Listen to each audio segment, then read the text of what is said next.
Welcome to Kranky Live, the show where bold minds meet real talk. This isn't your average sports or news show. It's where we break down sports, culture, and controversy with facts, fire, and fearless honesty. Here, truth cuts through the noise, and hype gets exposed.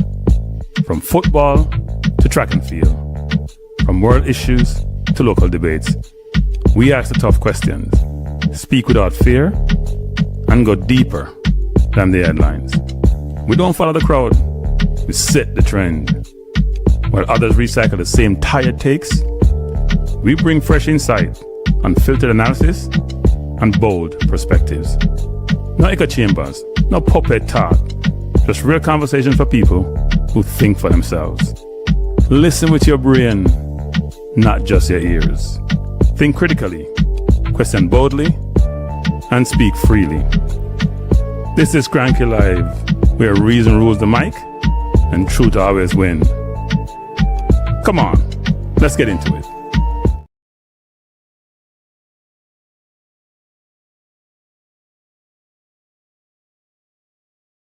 Hey guys, hear me in YouTube land. Bless up, bless up, bless up. Welcome to the Kranky Live program, where we bring you all things sports. And today it's another World Cup game. We're in the big boys territory now, right? This is quarterfinals, 8 teams remaining. And before I jump into today's game, I'm put up the 8 team. So you can see the quarterfinals here, team. France plays Morocco today. Tomorrow, Belgium plays against Spain. I'm not sure how Belgium and Spain play after England, they play before England. But anyway, and then we're going to have England play Norway and Switzerland play Argentina. Those are the remaining games.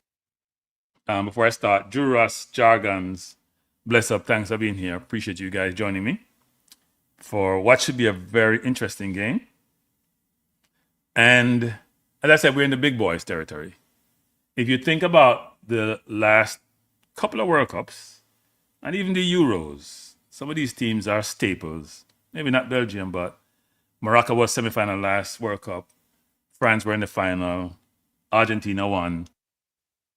England lost to, I think, France in the quarterfinals. So a lot of these teams are there around there. Switzerland is an anomaly.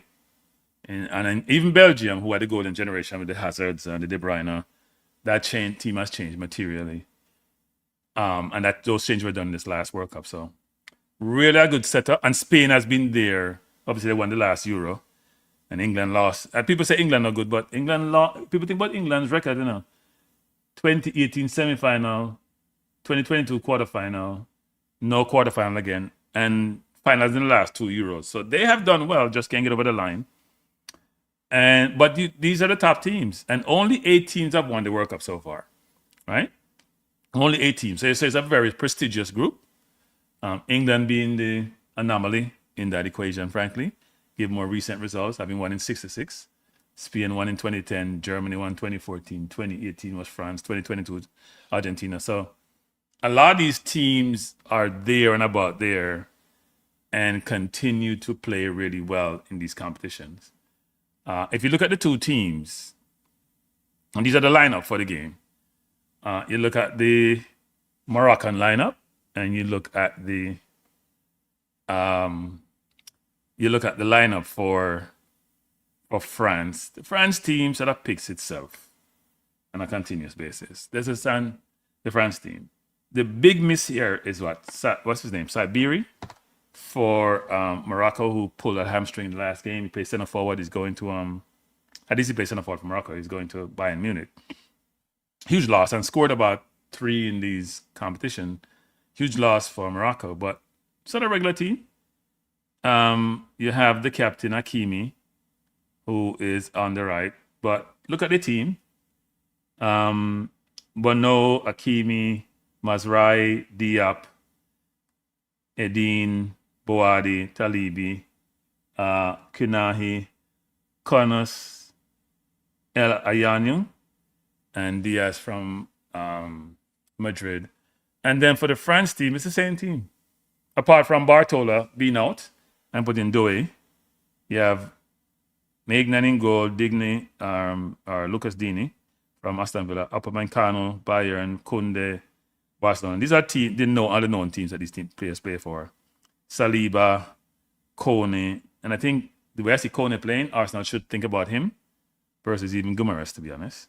Rabiot, Dembele, Mbappe, Olise, and Doué. Last time against Paraguay, Doué got that penalty that allowed progress to go through. Mbappe to the penalty and scored. But if you think about the two teams, Morocco's had a tough journey, tough games actually, tough zone in Brazil zone and came through really well. Drew with Brazil, obviously. And then last game against the Dutch, were able to overcome the Dutch on penalty kicks. Very difficult team. Remind me of Jamaica in one respect, in that they have access to diaspora players. And I always bring the Jamaica thing in this whole mix because it's pertinent. Because diaspora, I call this the Diaspora World Cup or the Immigrant World Cup. If you don't have a couple of black players in the team, you're not doing well. And the only team that doesn't apply to is Argentina, because it's a country that don't like people of dark shaded skin. That's my view. That's their history. I think in the 19th century, 18 something, Argentina had 1/3 black population. Can barely find a black population, find a black in their population nowadays. But anyway, but some are there. But they are one of the few South American countries. One of the only South American countries that don't have a black player in their team. Even a Latin American country like Mexico does with Quinones. So it should be interesting in terms of this game. Morocco is a good team. They play well. France is a very dynamic team. There's a contrast here where Morocco has about a flood the midfield. So they're playing more of a 3-5-2, it appears. While France is going to play their traditional, I call it 4-2-4. You may call it 4-3-3 with Olise playing the 10, but something like a 4-2-4, given Olise is a natural winger. So it should be interesting. Crumbling saying, I'm still hurting after that loss. They shouldn't have lost like that. Hey, losses are in the World Cup are challenging and tough. You lose on penalty, or you lose like Egypt and Senegal did, which they sort of gave the game away. Those coaches have to take responsibility. If you're up 2-0 with 50 minutes left, there should be nobody scoring no header against your team. They may penetrate you, they may score from outside the box, but your defense should start about the 18-yard line. Don't push too deep. Give the keeper a chance to go get the ball. And then you can't play football where the best player on the field gets to walk all game and nobody now mark him. That doesn't make any sense. You can't have Messi on the field. I keep telling people in these situations, which is you play what we call a box and one, which is, it's a basketball term, which is you play zone for 10 people and you play one man for one. Especially late in the game, Messi can't touch the ball, people. Messi needs to be marked up one-on-one. You get one defender or one midfielder say, you know what, you're not playing this game for the rest of the game. Mark Messi for the rest of the game because you're going to pop up someplace. And you make sure you don't touch the ball. If you touch the ball, you may just push him over. But these the Senegal game against Belgium and the Egypt game against, even in the Egypt game, people, even when Egypt was 2-2, they had a breakaway. And Marmoush just had to chip the ball up to get to the person on the right, and he give the ball away and he go down, right? So like give the ball away, trying to beat 4 men by himself. Give the ball away, go down, score for the second goal. And then Marmoush turned the ball over for no reason. Marmoush had a horrible World Cup. But somebody with that pedigree that he has playing at City and cost 70-something million and making £200,000 a year, he has been awful for Egypt. Hasn't turned up. Salah turned up a little bit. Marmoush didn't turn up. You can't have your big players not turning up. And when your big player is on the bench for almost all the game, it tells you something about how the coach feel about them. But we've seen that in this World Cup, not because you play for a big team, and Jamaica should take a lesson from this. I mean, you have to start. Look at Belgium, for example. Lukaku is on the bench. Doku is on the bench. De Bruyne is on the bench. All the so-called big players on the bench. And yet, they look like a much better team, a much more fluid team. So you see the same thing here. Now, for this game, the strategy I would expect is that Morocco plays counter-attacking football and transition football, and France play how they normally play, which is spread the field wide, create space for Mbappe, Olise dictating, and Rabiot and Kone cleaning up. And they have the two very good center half. Luka Dean and Kunde, good right, left, and left back. I don't think they're the best. I think Luka Dean can be gotten at. And I think Kunde is a good player. But Kunde started at centre half, And now he's playing right back for Barca and for Barcelona. And right back for the sort of, that's it. That's his position now. But he's a good player.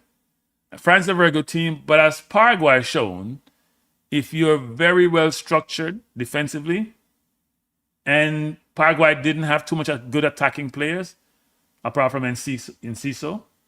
If you have quality players who can, like a Hakimi, who can break on the right, or Diaz, who I think has had a very good World Cup, and Boadi control things in the middle, you can do really well. The challenge for Morocco is going to be this.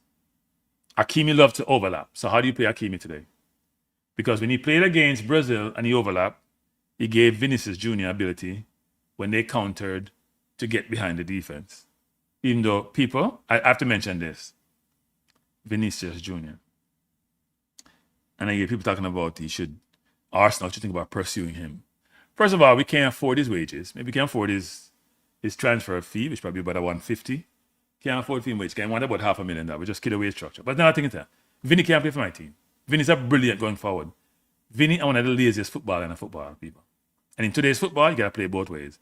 Vinny plays no defense. Watch Vinny in the game. I was watching them again the other day when they lost against Norway. And they didn't lose because of him. They should have won the game. Ancelotti is the main problem with the team. Who he picked, who he didn't pick, and the decision he made during the game. I think Ancelotti was awful, frankly. The fact of the matter that he put on Hendricks, who was awful against Japan, didn't warrant coming in the game. Guimaraes took the penalty. That's what they decided to do. It is what it is. But Ancelotti's changes just had Martinelli playing midfield. Even though Martinelli did well the other game as a second forward, it was a mess. It was a mess.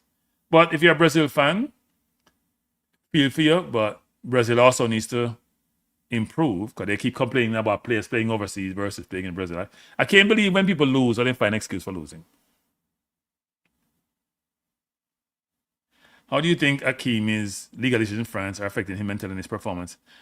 I actually think these players play above that, When you're on the field of play, I think it's a reprieve for them. I think it allows them to get away with all the madness because I watched Partey played for Ghana, and his is worse than Hakimi. He has about five accusers in terms of being on rape charges, just like Hakimi. I thought Partey was brilliant in those games, playing the role that he played. The more I watch Partey play in those games, I'm like, if Partey learned his football in Ghana, why can't other players? I know it's very unique for some players sometimes. Learn some of it because his brain as a footballer is unbelievable. And I always thought Partey looked older than his age indicated.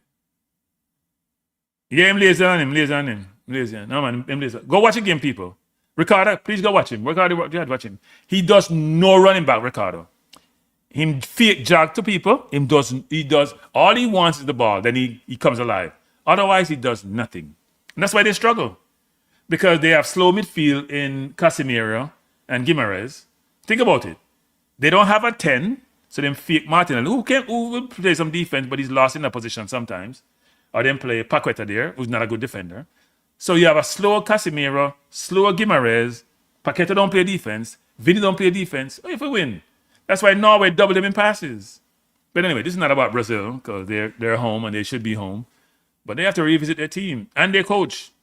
I know Ancelotti won a lot of Champions League, but is that more about Real Madrid and their star-studded team versus Ancelotti, who's more of a man management than a strategist? Yeah, no, they've been poor. They have a lot of players who play overseas and play at the highest level. They just don't have a team. Like Norway looks like a team. And they have a few good players. Noku and Oscar Bob are really good. I think they both should start. They probably don't want too many black players in the team at the same time. But anyway, I think both should start from what I've seen from them. Because the last game they played, they were involved in both of those goals. Or the game before that. Not the last game. The game before that. Where Noku scored that screamer. But no, and Oscar Bob looks good when he comes on. Each time he's in the game. But Game is about to start. We are at 3:54. It's the first quarterfinal game between Morocco and France. I think France has been the favorite before the World Cup, still is the favorite. I do think where you get at France is in the midfield and out wide, but it's tough to keep them at bay. And even against Paraguay used a lot of dirty arts and foul and all that stuff, and France did prevail. But it showed you that against a very good team like a Spain, France will have challenges. Because what Spain does, Spain don't have a lot of stars in the team now, apart from Lamar and say Rodri now. They can't name a ton of stars in the Spain team now, even though people like Raya, who's a brilliant goalkeeper, is on the bench. The thing that Spain have is a system. And that's what people need to learn is that sometimes the system can overcome the individuality. France have a lot of individual great players. Spain have a system where it's hard to get the ball off them.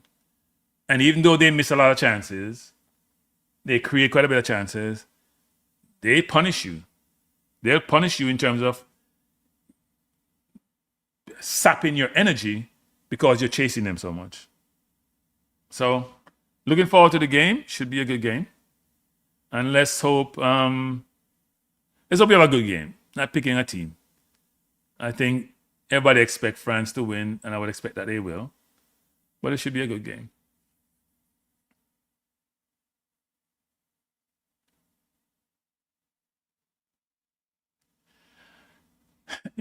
Look, I'm going to do a show on one of these topics one of these days when World Cup is over about the JFF and Jamaica.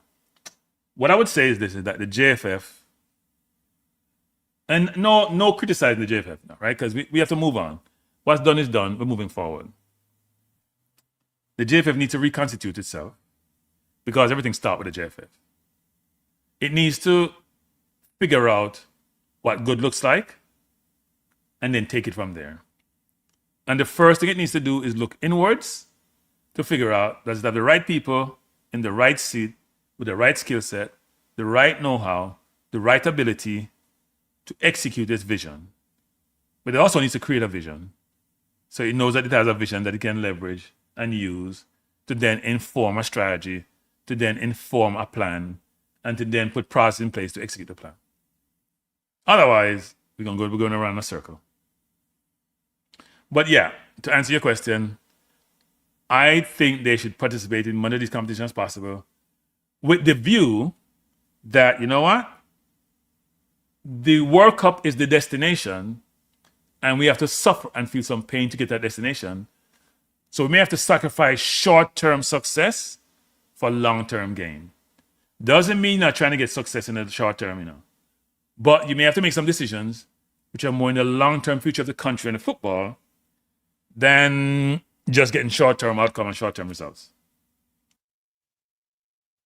Bless up, Ted Dexter. How are you doing? They will need to do that. And they also need to think about, as we have seen in this World Cup, where France has over 90 people born in France playing the World Cup. The Dutch has over 60, England over 40, Germany has a ton. That the world is not just a little rock or a little island. It's a much larger world. And you need to leverage your resources, not just from a player standpoint, but from an institutional standpoint, from a leadership standpoint, from a management standpoint. You may have to leverage some remote talent to help you versus people on the island, especially the diaspora. You got to think broad, think big, have a vision versus just being myopic in your view and having the same outcome, which is not positive. And you hope that some of the people in those positions can see that and may have to sacrifice themselves to allow the country to achieve its objectives. But most people don't want to sacrifice themselves. Most of them don't. So teams are on the board. Games get ready to start. Looking forward to this game. It's France versus Morocco. And this should be a good one. Should be a good one. And by the way, the good thing I like about Morocco's team is the players they recruit are not what you guys, people have these negative terms called them what left or rejects or whatever derogatory term they want to use. I think those terms are not befitting of people. But I would say this, they pursue players with their heritage regardless of their ability and regardless of how they're situated in the country that they were born in. And they have a strategy to recruit those players, and they get a number of them. That's why they're in the quarterfinal of this World Cup and the semifinal of the last World Cup. We don't have a recruiting strategy in Jamaica, which is part of the problem that Jamaica faces. You need a recruiting strategy. So my hope is that that's part of that whole vision and strategy and plan that the JFA put in place. Don't just think small and just get a coach and think that's it. That's, if I think about 100%, as the barometer you judge things, that's about 25%, to be honest. You need a construct in place to allow you to be successful, including administration, players, financial support, and your coach. And also a system behind the administration where you can develop players. So the game is off. I think I may be a minute behind because it's 4:01. You guys hear me if I'm behind you? And by the way, the score is below my desk here, as you can see. So you see it says 0-0 because last time somebody came on cursing me that my commentary is trash because I didn't mention the score when the score is on the screen. France have possession as you'd expect. Morocco is pressing. Not a vigorous press, but I would expect they would wait until like they get to the halfway line before they start pressuring. But they're pressuring real vigorously and maybe burning up energy.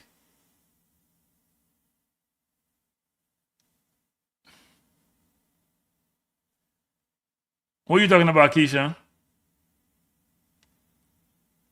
Keisha, how are you doing, Keisha? Thanks for joining. We're just in the first minute of play. Morocco versus France. France in possession. Koundé taken out. Free kick to France. Or Kone, I should say, taken out, not Koundé. Kone is a good player. I would like to see where he ends up after the World Cup. Because he replaced Chouameni, who's at Real Madrid. So I find that really interesting. A lot of these players, I don't know how they're going to recover for their club season because people like Saliba playing football almost the entire year non-stop. You don't need at least 2 months off. Oh, okay. Yes.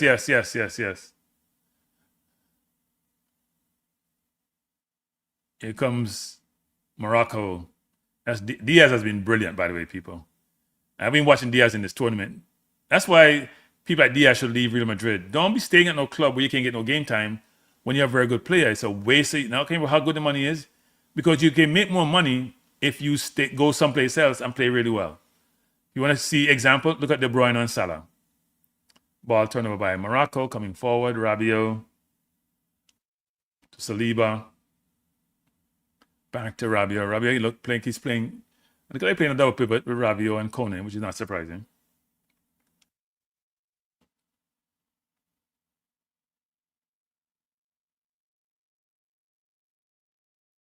Dembele to Luka Dean. Ball turnover by Doué. And Diop passes it back to his goalkeeper, who goes long. I don't think Morocco fears any team too, which is where you want to be. But they believe they're good enough.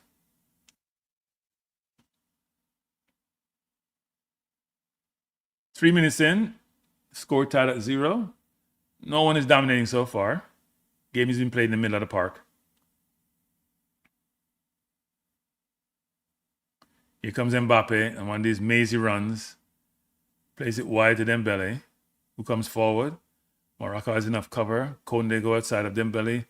Try to go inside to Olise, but ball one back by France. Saliba goes wide to Luka Dean. To Doué. Doué is skillful, people. Goes by his man nicely, goes inside to Mbappé, who look to shoots just past the post. And it looks like it's a corner to France. You can't give Mbappé an inch. His feet are so quick. Keeper did push it wide. He says she likes both teams. Yeah, I would agree with that. Ball into the box. This is dangerous. Go. Look. It looked like a goal. That's what the referee says.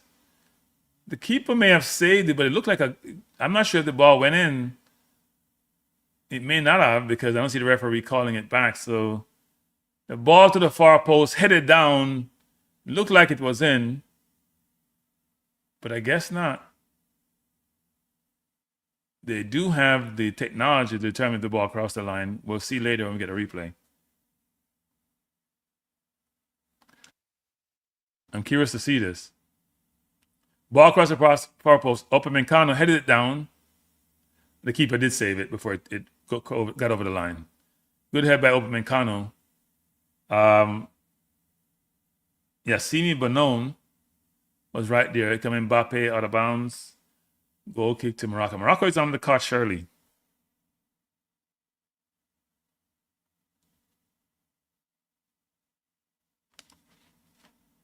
Ball headed down. Good save by the keeper, actually. Was that a good World Cup? Is that a decent World Cup? And this World Cup has been shown. The keepers are probably get more kudos than any set of players. Say the midfielders or the forwards. The forwards in terms of scoring goals between the Haalands, the Mbappé, the Messi, the Kanes have been great. But the keepers, whether it's Cape Verde, whether it's Norway, a lot of these keepers have been very, very good. Yes, that's been mentioned, but Deschamps said he's fine, right? The French coach says he's fine with it. Sure, they have integrity, so we'll see.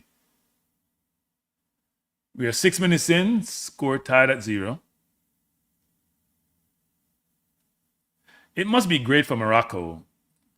This country in Africa, it doesn't have all the resources. They must have a very good administration because they sure done a good job. When you get to the quarterfinal and semifinal of a World Cup, you're in a prestigious group. And you do it back-to-back World Cup. Now, some of these players are the same players, but it says a lot about the country and the team and how they operate. And what it also says is that they're making money, people. The federation making money. If you get to the quarterfinal and the semifinal, you're getting paid, which is what I don't think the JFF understand when they try to go this local thing.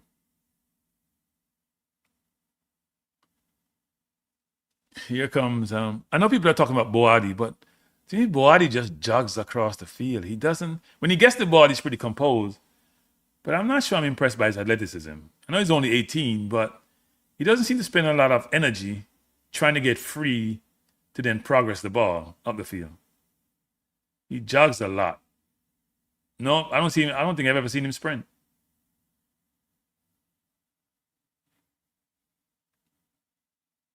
Yeah.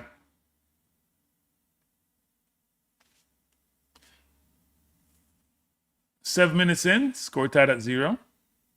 Morocco now having possession. And Morocco is doing like they did in the last game, right? Morocco is keeping possession, trying to get their feet wet, trying to figure out how to progress up the field.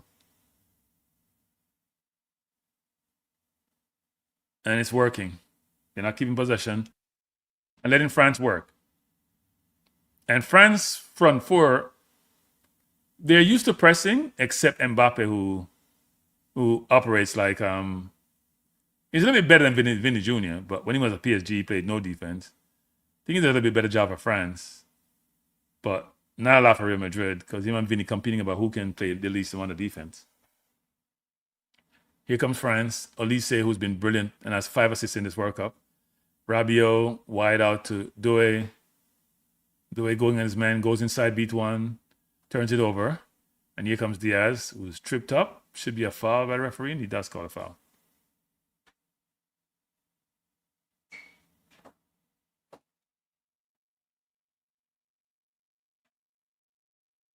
I think Diaz has been one of the players I've been impressed with.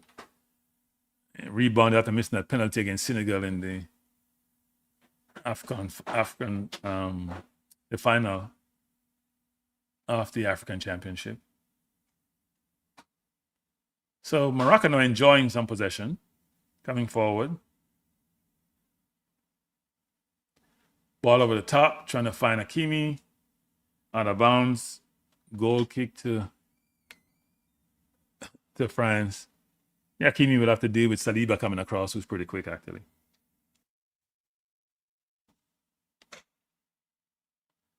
Here come Upamecano. Goes wide to Dembele. Dembele has not been really been in the game. We're 10 minutes in. He turns it over to Diop. Good tackle there by Kone to Mbappe looking to shoot. Plays it wide to Doué. Don't let him come inside and go far post, which he tried to do. Ball is blocked out of bounds. Blocked by Diop. Throw into France. I think if you're playing right or left back in football, people, the sideline is your friend. Don't let anybody come inside on you trying to shoot. Force them to go sideline. Then you have the post is your friend, the sideline is your friend. Don't allow them to go inside. Don't care what they want to jiggle and step over. That's not your problem. Here comes Bouhaddi. Morocco trying to keep possession. Game is very slow, people. I'm sure it's hot. Then the game is in Boston.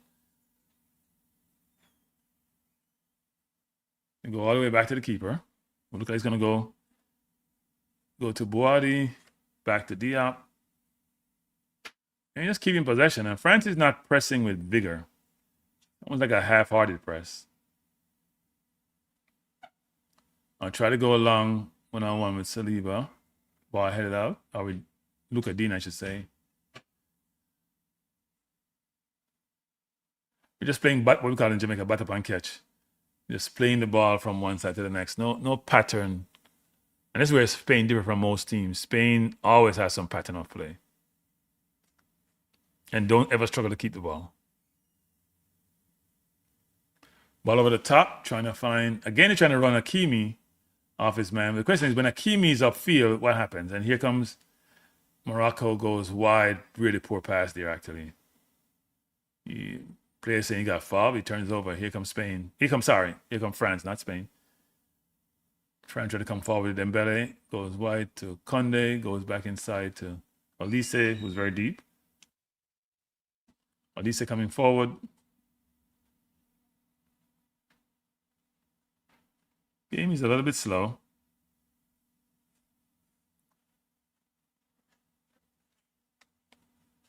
Olise down the wing.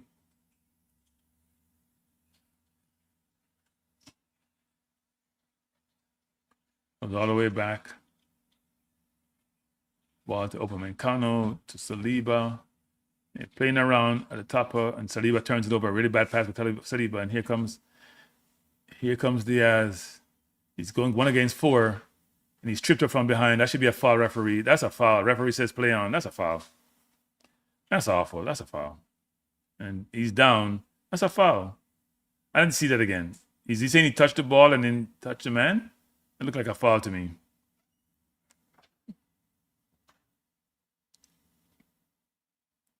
France has it. Mbappe in the box. Good play by Morocco to recover from that. I think Diaz is still down, actually.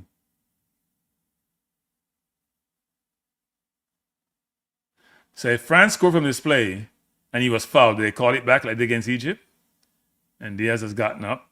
And here comes Doué. Goes back to Luka Dean. Goes wide. Wide ball by Luka Dean. Luka Dean crosses. Brilliant cross. Headed out by Morocco.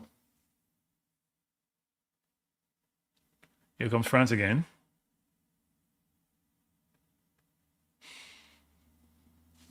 Yeah, no, Doué is a very good player, but he's also a teenager, right? Still very young, so it's going to be a mistake. Yeah, I have to live with the mistakes that he makes. France just keeping possession. Olise is chopped down. Free kick to France. Possession is almost equal. 49-45. 49 to France. 45 to Morocco.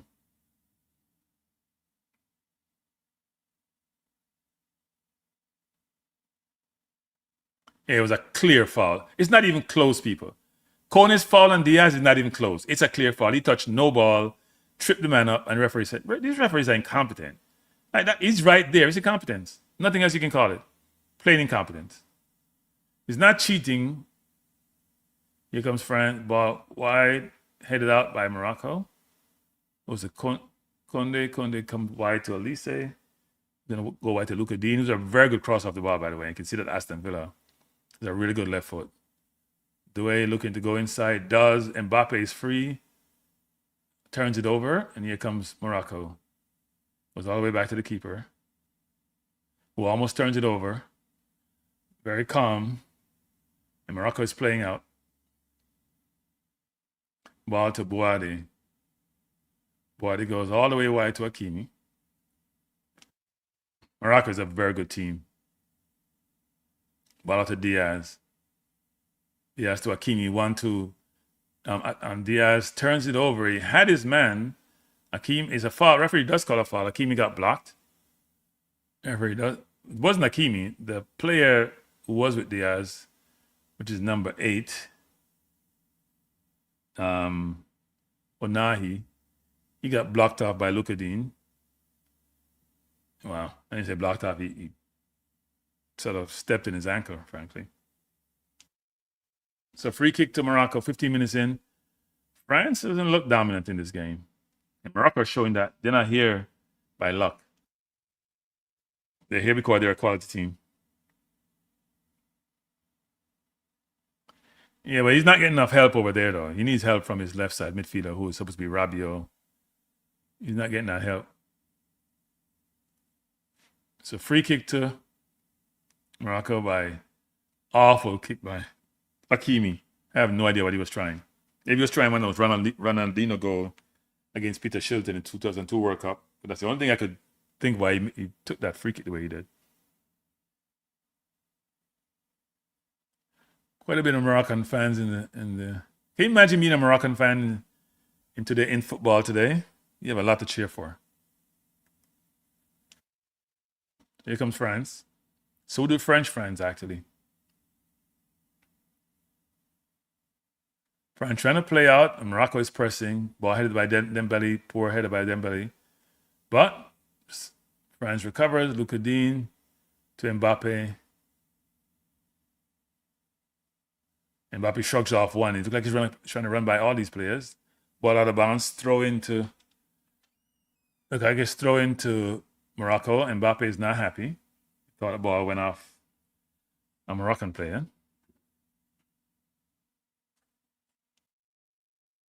But it did go off him. Ricocheted off him. Diop tried to play out, but poor clearance. Luka Dean to Rabiot, inside to Kone, who has Kunde wide and should go to him. Decide not to go to Upamecano. Inside to Olise. Olise back to Upamecano. France seem a little bit confused in their attack. Dembele is not doing much. Doué is not doing much. And part of it is Morocco's quality. But France seem to be struggling about how to play. And I think they're overloading too much at once. I mean, they're overloading the left back too much. So then it takes cramps the space for their wingers who are very, very quick and skillful and need room to maneuver. If you put too many people forward, then all it does is bring the defense back and the spaces get congested. I don't think they need to put Kunde way up top along with Luka Dean. I think they can drop them back, force the Moroccans to spread out, and then try to go at them in their one-on-one situation. Here comes Olise to Mbappe, plays it wide to Doué, far post, ball headed over by Dembele. Goal kick to the Moroccans. I know, right? Well, you gotta have a few. You can't have 11 black players on the field. Come on, Jargons. That would not go over well with the French crowd. It's bad enough they have about 9. It's Luka Dean and Rabiot. You take Rabiot out and Luka Dean out, that won't look right for the French. They wouldn't. I don't think the French audience would buy that. France have 9, US have 7, England have 7, sometime 8. At some point, people start getting conscious, self-conscious. And they already have that in France, so. And you see even other countries talk about that and talk about the French team. But then France has 98 players born in France playing in the World Cup, so they produce a lot of quality players.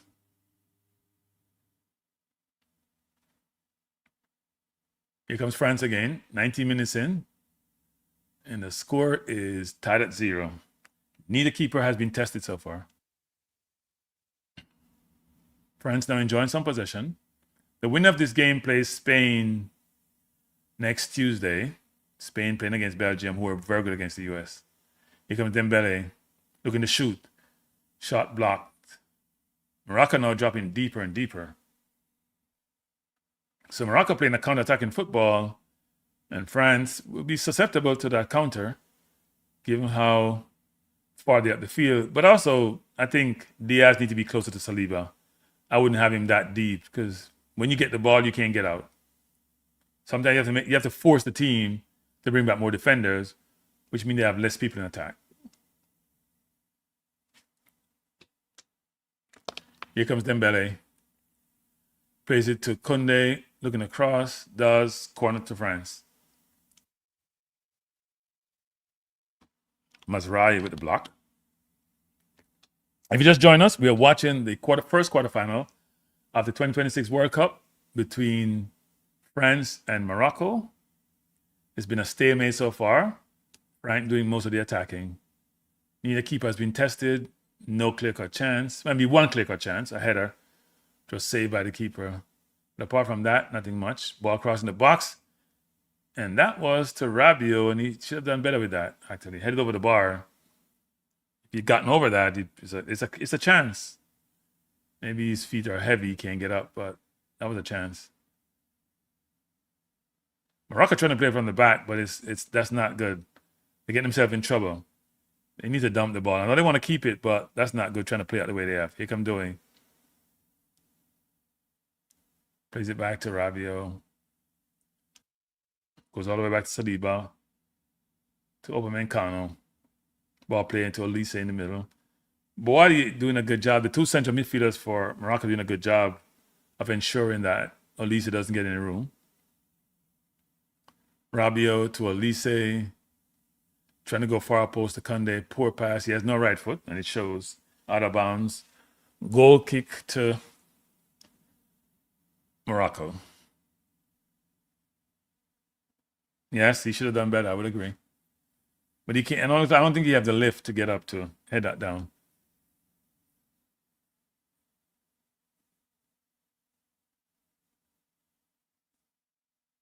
I have to leave right after this. I have to go to a viewing. Seems like a lot of people are leaving us nowadays. So I have to go to, unfortunately, a friend of the family. So I'll be gone right after this game. I won't do any post-game assessment. I'm already behind. Way behind. In terms of when the viewing starts.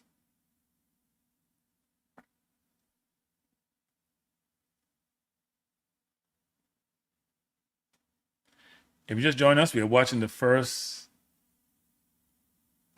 quarterfinal game of the 2026 World Cup between France and Morocco. Score tied at 0. Here comes France. Mbappé to Elise. Goes across field to Dembele. Bad angle by the right back. Here comes Dembele. Dembele's having a poor game. Turns it over, and here comes Morocco. Good ball down the line. But he turns it over and goes back to France. One thing France have is good one-on-one defenders. Maybe not Luka Dean, but I think Koundé, Saliba, and Upamecano. A tackle putting on Mbappé. Mbappé is down. That was a hard challenge. And here comes Morocco. Ball plays out to Diaz. Diaz is there with Hakimi. Goes wide to Hakimi. Hakimi plays it inside. Ball back to Hakimi. Out of bounds. Corner to France. So Talbi, Hakimi, Diaz on the right side doing a good job. Yeah, it was a hard tackle by Hakimi, but it was all ball.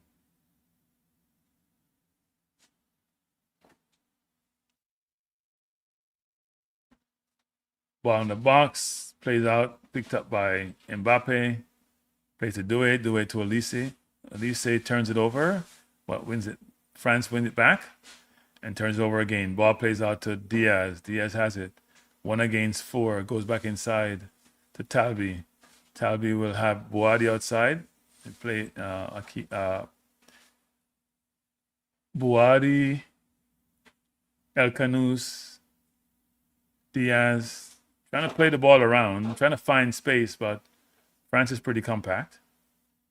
Ball to Buadi, goes outside to Hakimi, who then goes outside to Diaz, trying to beat his man one-on-one. Goes to Buadi. Buadi is a very composed player, even though I don't see him expend a lot of energy. Trying to go over the top and get behind the defense, but turns it over. And here comes France. Here comes Elise. Hakimi's down. Elise doesn't have numbers, but he has Mbappé, and Mbappé has 2 men against him, and this may be a mismatch. He goes outside. Take him down, penalty. Clear penalty. With Mbappé, 2 men, it's unfair. And that was Mazraoui. Wasn't smart. Force him down the wing. Don't put a foot in. He's too quick. And Hakimi was down. Let's see if Hakimi was fouled. I don't think he was fouled, but he was down. So that was a counter by France, and that's where they have in Mbappe. Let's see what happened. Hakimi miscontrolled the ball. Yeah, he could have been fouled. Let's see what happens. Because Doué got no ball. That could have been a foul, actually. Yeah, that could have been a foul. It was clear foul by Mazraoui on Mbappe. I don't think he should have made the tackle. But I think Hakimi may have been fouled by Doué. We've seen that in the game against Egypt. So let's see what happens. Yep, he's going to go to the monitor. Has to. Has to go to the monitor. Has to go to the monitor. By the way, a lot of these players know each other because a number of them are from France and probably play for the junior national team in France. So it's France playing against France in some respects. I don't see him going to the monitor though, which is strange. I don't see that foul against Hakimi being checked. Okay, VAR is checking. Okay. You got to go all the way back. So it's a penalty. But the question is, was Hakimi fouled before? Now, we've seen the Egypt game. You can't change now, even though we know what FIFA does when it comes to the Balogun yellow or red card. Or red card, I should say. Maybe the penalty check was checked and cleared because I see Mbappe's over it. I thought Hakimi was fouled, but hey, it is a very inconsistent World Cup. Yep, it's a penalty. Let's see what Mbappé does. He's very good at this, by the way. He's 65 for 79 on penalty. That's not a bad ratio. Better than Messi. That was an awful decision by Mazraoui. Awful decision. But as I said, it was mismatch. It was 1 against 2. 2 defense against Mbappé is mismatch in Mbappe's favor. It's too quick. So he's ready to take the penalty.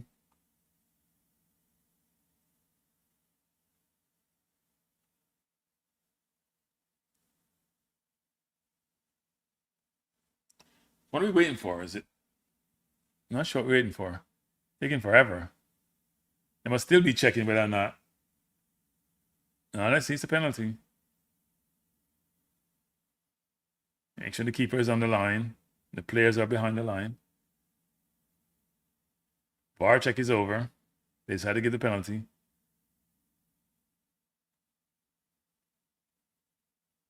That was just a poor decision by Mazraoui, though. An experienced defender. You cannot put a foot in. You have to force the player. Get body on body and force him down the line. Mbappe come up, fake. Oh, save! What a horrible penalty by Mbappe. He faked first. The keeper didn't move. And he was off balance into the penalty. He rolled the ball to the keeper. That's an awful penalty. For a player who normally puts it in the corner, that's an awful penalty. That's a horrible penalty. If a 5-year-old took the penalty, we have chastised them. That's horrible. Here comes France again. It's Doué with the ball. Is inside. Looking to shoot. Goes back to Kone. What a penalty or not. Looks like Messi's penalty. Some of these stars' penalty have been horrible. Pick a spot and hit it. Ball out of bounds, throwing to France. So we've had the first miss. We saw it with Brazil against Norway. Mbappe complaining, but you have nothing to complain about Mbappe. That was an awful penalty. He faked and stopped, and the keeper just didn't move. Yeah, and then he didn't know where he was going. And he just passed the ball. He literally passed the ball to the keeper. And then he's complaining. Don't complain. You messed up. It's a hydration break, a fluid break. So we are at the first break of the first quarterfinal of the 2026 World Cup. And his score is tied at 0. Mbappe got a penalty off his hard work, but then gave it away with a horrible kick.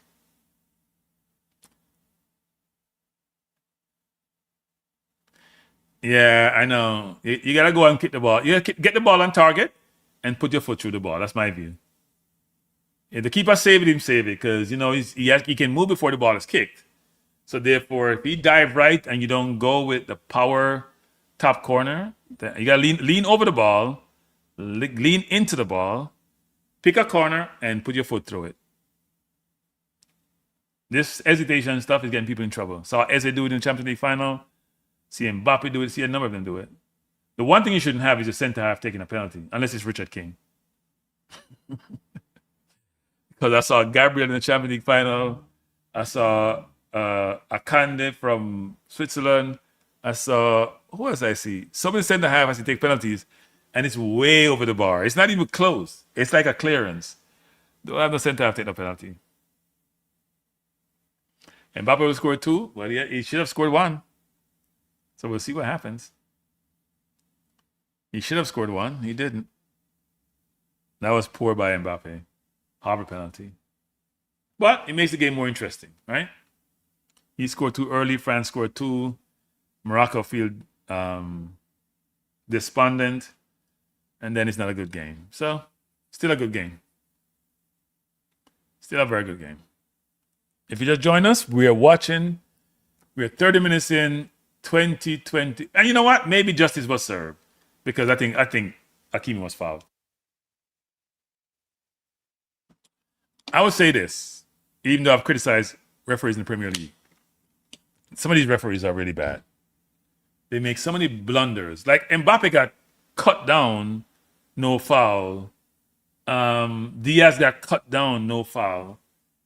When they're clear foul, you got to call the foul. You're right there. It's not like the referee is far away and didn't see it. You see it. The champs is complaining to the ref. He missed the penalty. I hate to tell you that. He just kicked with the ball. He missed the penalty. The ref can't take the penalty for him.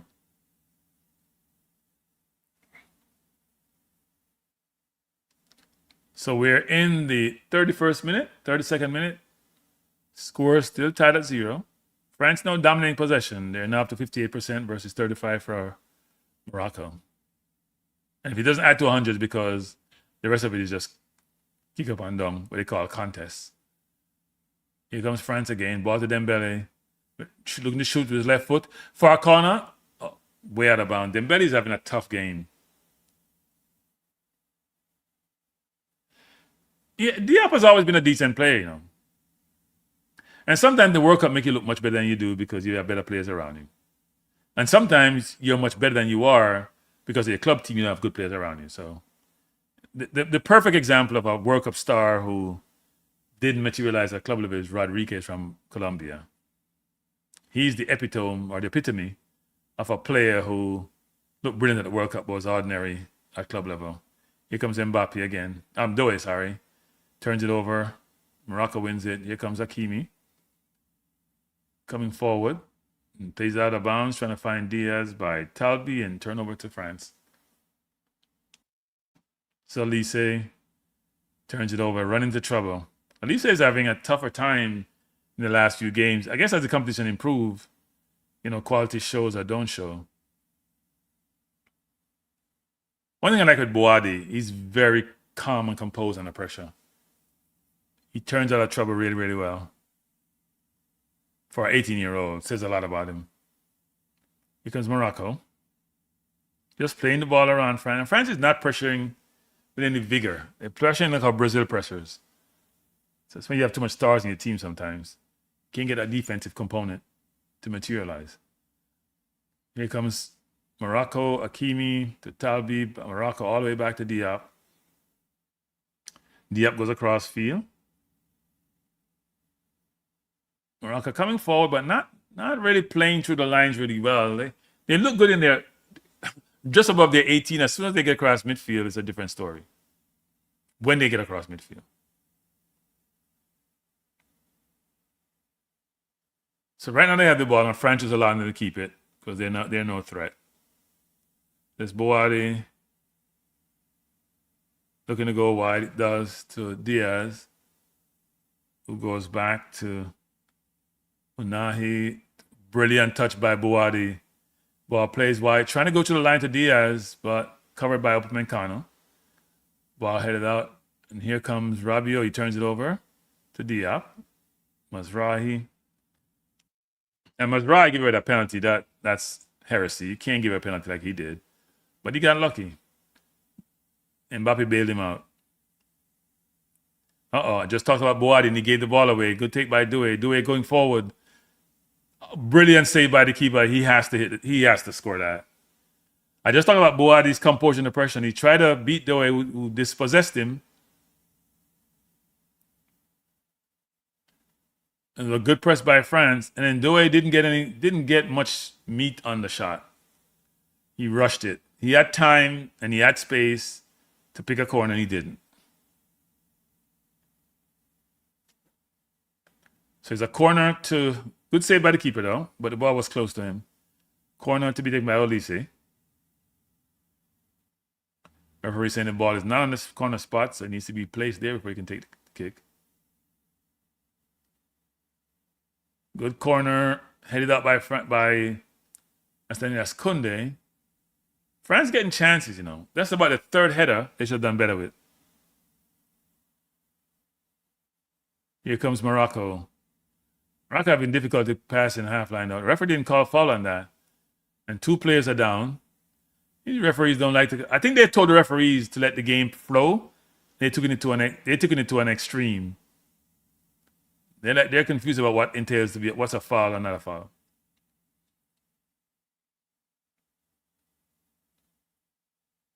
Here comes Morocco. Morocco does a good job of getting to the middle of their half, but after that, they cannot progress up the field. They need to mix up their game. They need to go long sometime. But then again, they don't have the speed to get behind France. So they're challenged. We are 36 minutes in. The score still tied at 0. Here's Morocco. Mazraoui. Diop. So we have France have 10 attempts at goal and Morocco has none. So to give you a clue as to how the game is progressing.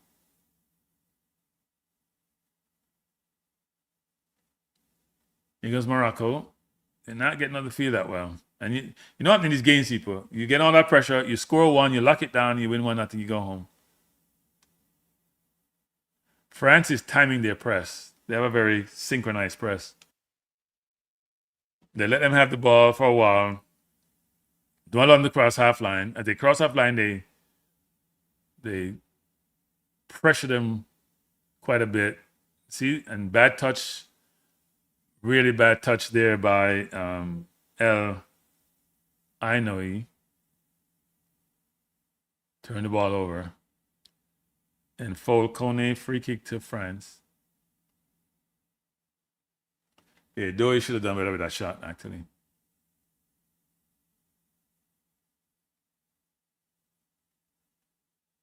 Doué with the ball plays it out to Luka Dean. Luka Dean wide to Kunde. Kunde. I can see a change being made with Dembele coming off the field. Dembele has not been good. And Olise has not been good either. But part of it is Morocco's defense. They're very, very deep. Morocco, good win by Diaz. Diaz has been good.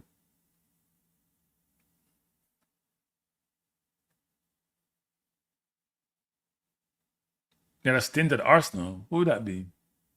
How long did he play for Arsenal? Maybe I can recall who it is.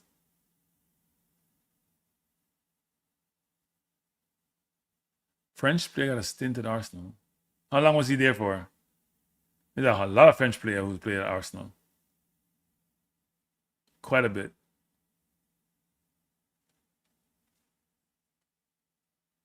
Here comes Morocco again. Boadi not giving space to his compatriot there in the middle. El Anoyi. And as such, it's easier for France to press because he's not making the space to force the defense to make a decision.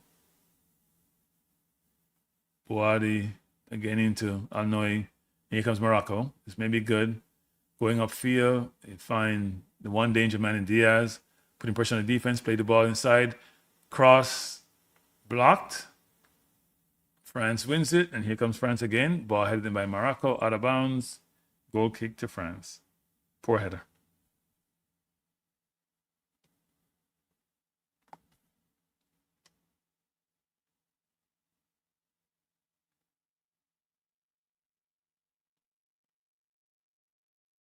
We are in the 39th minute of play, or the 40th minute. Morocco versus France.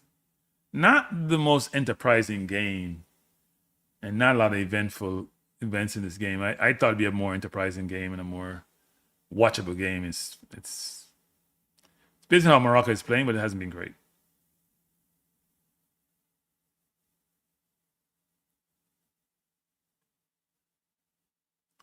As you can see on the board, just below my desk, the score is tied at 0.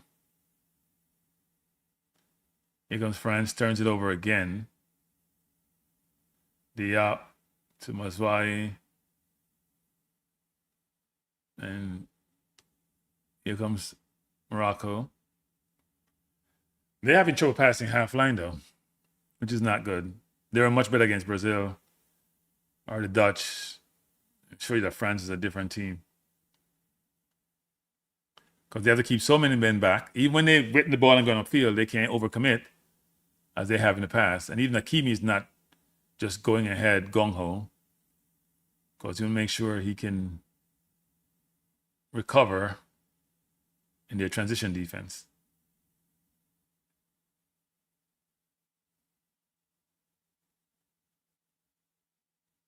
Oh, yes, and we got rid of him. I know you're talking about. He got a fallout with Arteta. It would come to me.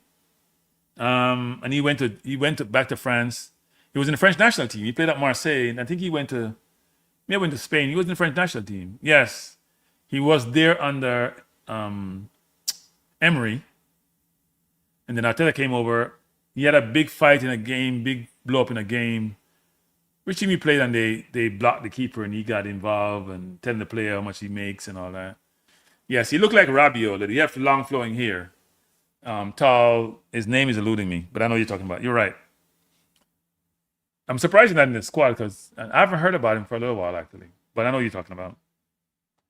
Your name will come to me.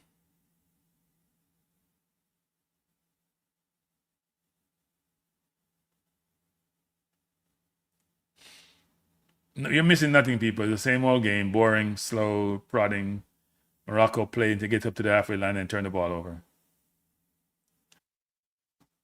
This is not one of the better games. It's putting us to sleep.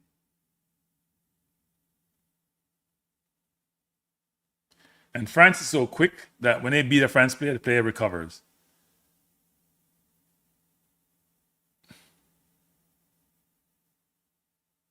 Diop over the top. Trying to find Hakimi, who almost got behind the player.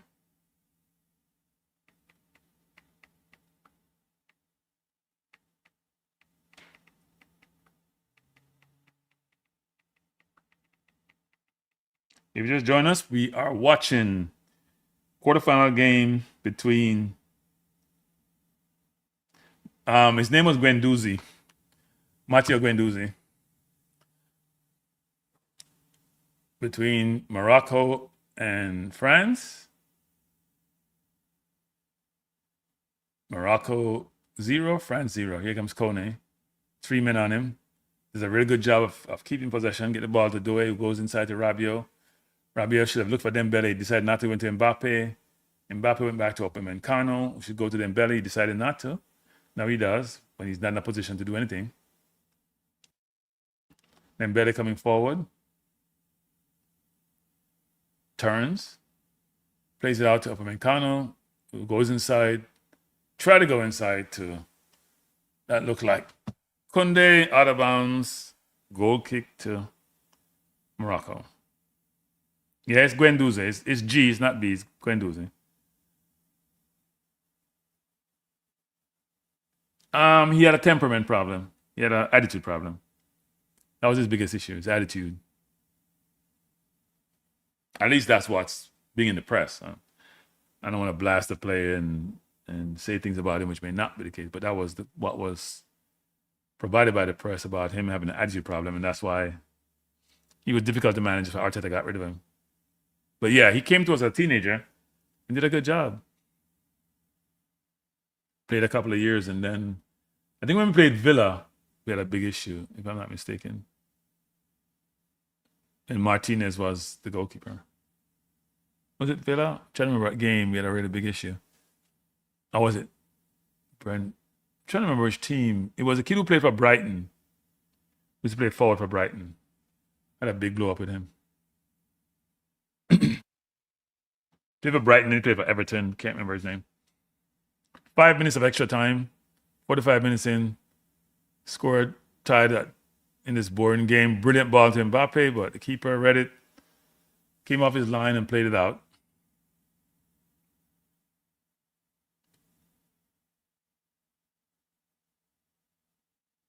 Good win by Morocco coming forward. Turns it over again. Elise trying to ward off Diaz. Play to Kone. Kone goes wide to Kunde. Kunde goes wide to Dembele. Dembele trying to go forward. Looking for the space. Crossing the box. Ball control plays out to Rabiot. Really bad decision by Rabiot. He had time and space. Luka Dean into Doué. Doué goes all the way back to Saliba, who goes to Kone with a shot. That was a really good shot. Blocked by Morocco. Not out of bounds. Still in bounds. Here comes Dembele. Plays it inside to Olise. Olise looking to shoot. Shot blocked. Morocco doing a really good job of stacking the defense. Luka Dean with a really good shot saved by the keeper. Good save by Bono. Luka Dean is a very powerful left foot, so you have to be very careful when he winds up. That ball was swerving. It did touch it and hit the crossbar. What if they gave him a...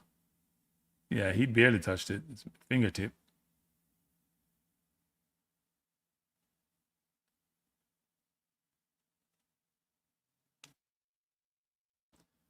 France with the ball, throw into France. We are the 47th minute. Score is tied at 0.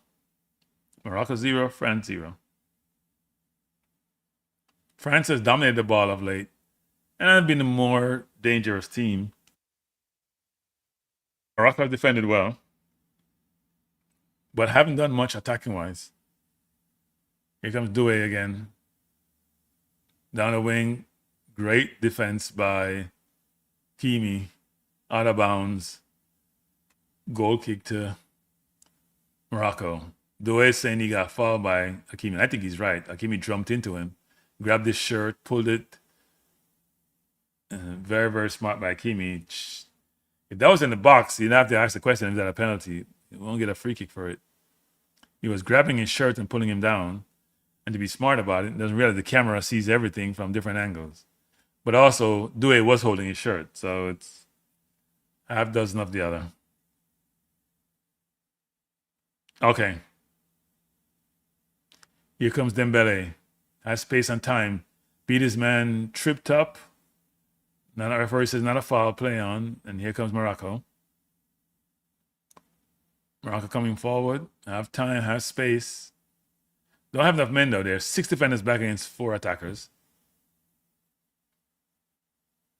Ball played across to Hakimi, to Diaz. Back to Hakimi. Morocco is out of ideas when they pass their own midfield. Between El Kanous, Hakimi, Diaz, they're out of ideas. Trying to go through the French defense. Shot blocked by Rabiot. Referee going to give a free kick. Rabiot put his hand up. Luckily, he's not in the box, so that would have been a penalty. But if you haven't hit the like button, please do so. And if you haven't subscribed, please do so also. Yeah, Rabiot was lucky he wasn't in the box. That would have been a penalty. Can't hold your hand out, people. You got to put your hands behind your back. So free kick to Morocco, just outside the penalty area on the right side of the field, or the left side of the field, left side of the French goal, right side for Morocco. Let's see if this is taken by Hakimi or Diaz.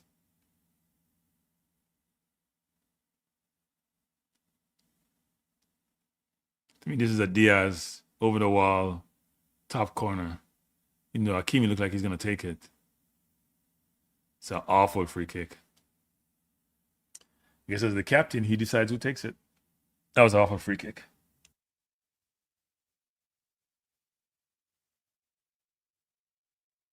He's trying to curve it around the wall and he was nowhere close. That's a left foot free kick.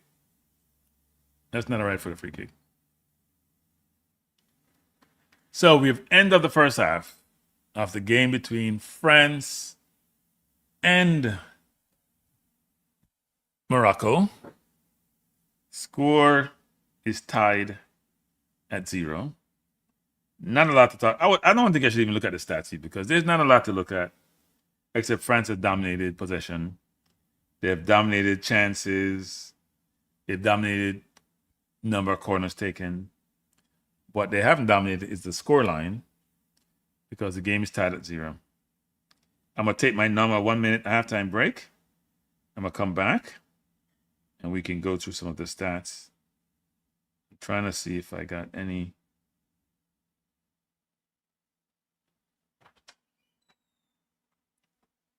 So let me do this halftime break for a bit. Come back, we go to some of the stats and get ready for the second half.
I don't know what happened, people. I thought I was speaking, but it wasn't coming through. I apologize. Sorry about that. I was talking for like 5 minutes without any sound. Somehow my system was on mute and I didn't realize it. I'm in a very uncomfortable setup, to be honest. It's not the best setup. But anyway, so I can't really see part of my screen. You guys can hear me now. I apologize. Can you hear me now? You should be able to hear me now. I was talking for a bit actually. Maybe I cut that out the video. Can you guys hear me now? I was saying a couple of things. One is that it's not the most entertaining game. It's not the most watchable game. But France has been the much better team. and that is reflected in the stats. So let me go back over the stats because apparently you guys didn't hear a word I was saying. Hear the stat talking to the stats. Let me go over the stats again, people. I apologize profusely. But I was saying from the stats that there are no surprises in these stats, just given what we've seen. France created 3 big chances: the header in the first half by Upamecano, the penalty missed by Mbappé, and the shot by Doué, which he should have done better with, because he was at the top of the box and had to could pick either corner. And you've seen the shots at 13-1. France has dominated, and we're not seeing the best Morocco. But maybe that has to do with France more than Morocco. When France played Paraguay, it was the same thing. They dominated. Paraguay didn't play like Morocco. They were in the dark hearts of fouling and intimidating and doing all sort of manner of things to get France off their game. Didn't really work. France did get a penalty by Doué when he came on late. And in this game, Mbappé got a penalty in a transition play. And France just have to be patient. They're the much better team. Morocco struggled to pass halfway line. And it shows you how the quality can affect your play no matter how good you are. Now, it'll be interesting to see if France get by Morocco, what they do against Spain, for example, because Spain does possess the ball well and do get the ball up the field. It'll be interesting to see what happens in those games. But Morocco is struggling to get across the halfway line. Because if you assess the game, France selectively press, but even when they don't really press with vigor, Morocco still struggle to pass the halfway line. And when they press with vigor, they struggle to pass their 18, frankly. And I think what Morocco doesn't, the problem in Morocco is this: they don't have the speed to go over the top and get behind the France defense, where Saliba and Upamecano are very, very quick and very, very physical. So you're trying to play through the lines, and it's not working. So if you're the coach going at halftime, you're in a conundrum. You can't get behind them, and you can't play through them. What the hell do you do? I still think they have to mix it up, but they have to get the ball up the field quicker. They're taking too long to build up. France is much more athletic. They're covering off the space as well, and they're not allowing them time to maneuver and get behind the first line of defense or second line of defense. So they need to do a better job. As for France, take your chances. You missed a clear header. You had a penalty and do a muff shot. And I think Doué replaced by Bartola at some point in this game. But you have to take your chance when you get them. I also think they may have to put some more size in the box and try to get the ball in the box. I think Diop has been good. I think Edine has been good. Mazraoui made a rash tackle, but he's played decent throughout the tournament. And what you don't want is a team to hang around. You get to 90 minutes or 120 and you got to go to penalty kicks. That's never a good thing as a flip of a coin, no matter how good you think you are. A little bit surprising that Olise has not been effective, to be honest. And Doué has not been more effective. Says a lot about, look, Doué's playing against Hakimi, who's a very, very, probably the best right back in the world. And this Moroccan team is a very good team. And they're playing well defensively. But Dembele has been effective. Probably the most ineffective of the players playing up front, the 4 of them. Olise has not been very effective. Mbappé has been, but he needs more service. And Doué has been hit and miss. So it'll be interesting to see how that materializes in the second half, what Deschamps does. Does he bring in Bartola for Doué? Does he keep the same midfield with Kone and Rabiot? Does he bring in Chouameni? Should be interesting about decisions he made. Does he bring in Cherki, who is brilliant in tight spaces, and maybe to do a better job than Olise has done so far? Well, Olise is what I call a long dribbler. Cherki plays the ball at his feet and change direction really well. So it should be interesting how that works out.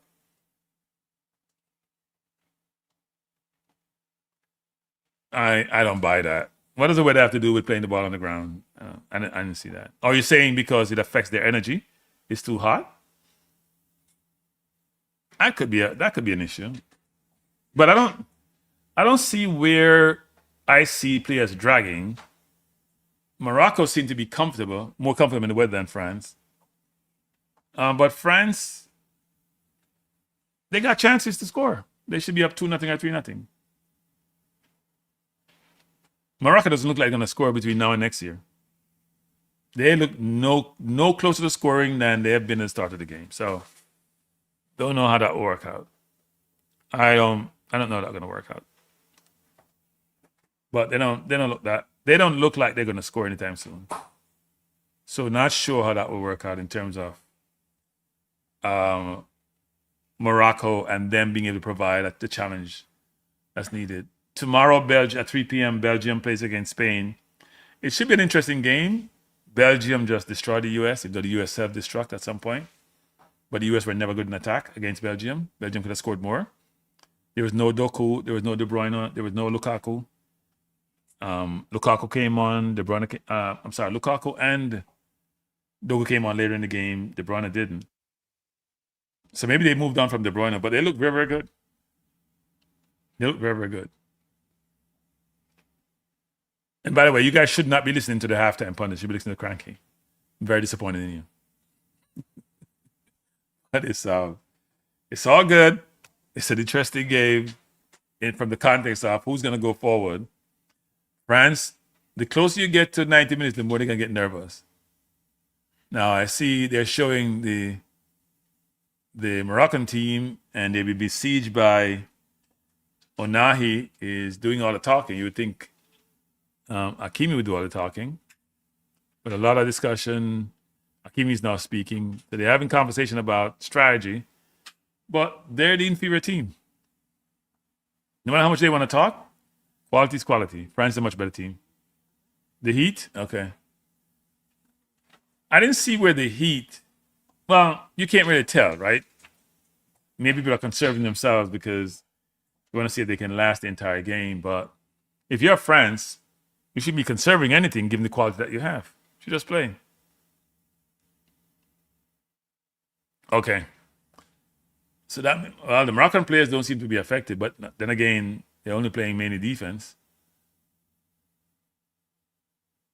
But it should be interesting in terms of seeing how what changes France make. Not necessarily personal changes, but changing in strategy to try to get their first goal. I still think Mbappé is going to score. He looks the most dangerous player. No other player on France they want to score. Dembele has been out of it. If I was a coach, I'd take Dembele off the field and put Bartola on the left and Doué on the right. I just think Dembele is he's not in the game. Now, he can change that in the second half. He's a very good player, Ballon d'Or winner, but I don't think he's done much in this game. But I can see that he hasn't done much, even though I haven't checked the individual stats. So if you just join us, we are getting ready to commence the second half of the first quarterfinal game between France and Morocco, where the game is tied at 0, no scored so far. And even though France has come close to scoring, Morocco certainly has not. Well, this is part of the concern of many media personnel and others about the weather in the U.S., whether it's thunderstorm or the heat. That's why hydration break became a norm throughout this tournament. I'm sure hydration break will become more normalized in this part of the world and maybe in Africa. Not in Europe because they don't get any sun, so you ain't got to worry about it in Europe. Maybe a little bit in Spain. They don't get sun, so you ain't got to worry about it. New Wave Entertainment. How you doing, New Wave? Bless up. Thanks for joining. Who you picking to win this game, New Wave? You think France going to walk it? Morocco doesn't look that good. I'm looking at the crowd now, and most people have gone for the halftime break. So the stands are half empty. Sure they'll come back soon. Getting ready to start the second half. Ball kicked off. France. Nowadays, people play the ball in the corner for a throw-in. For some reason. They're not trying to keep possession and play through the lines. They just go deep. Try to put pressure on you deep. And ball turned over by the goalkeeper for Morocco. Yassine Bounou. So France with the ball, Upamecano to Saliba, back to Upamecano. We're going to go out to trying to find Dembele, who Tried a flick, an ambitious flick. Went nowhere. Picking France, okay, makes sense. They're the pre-tournament favorite. Nothing has changed since then, but they're finding it tougher as the competition progresses. Ball thrown to France again. Ball out of bounds off the Moroccan player.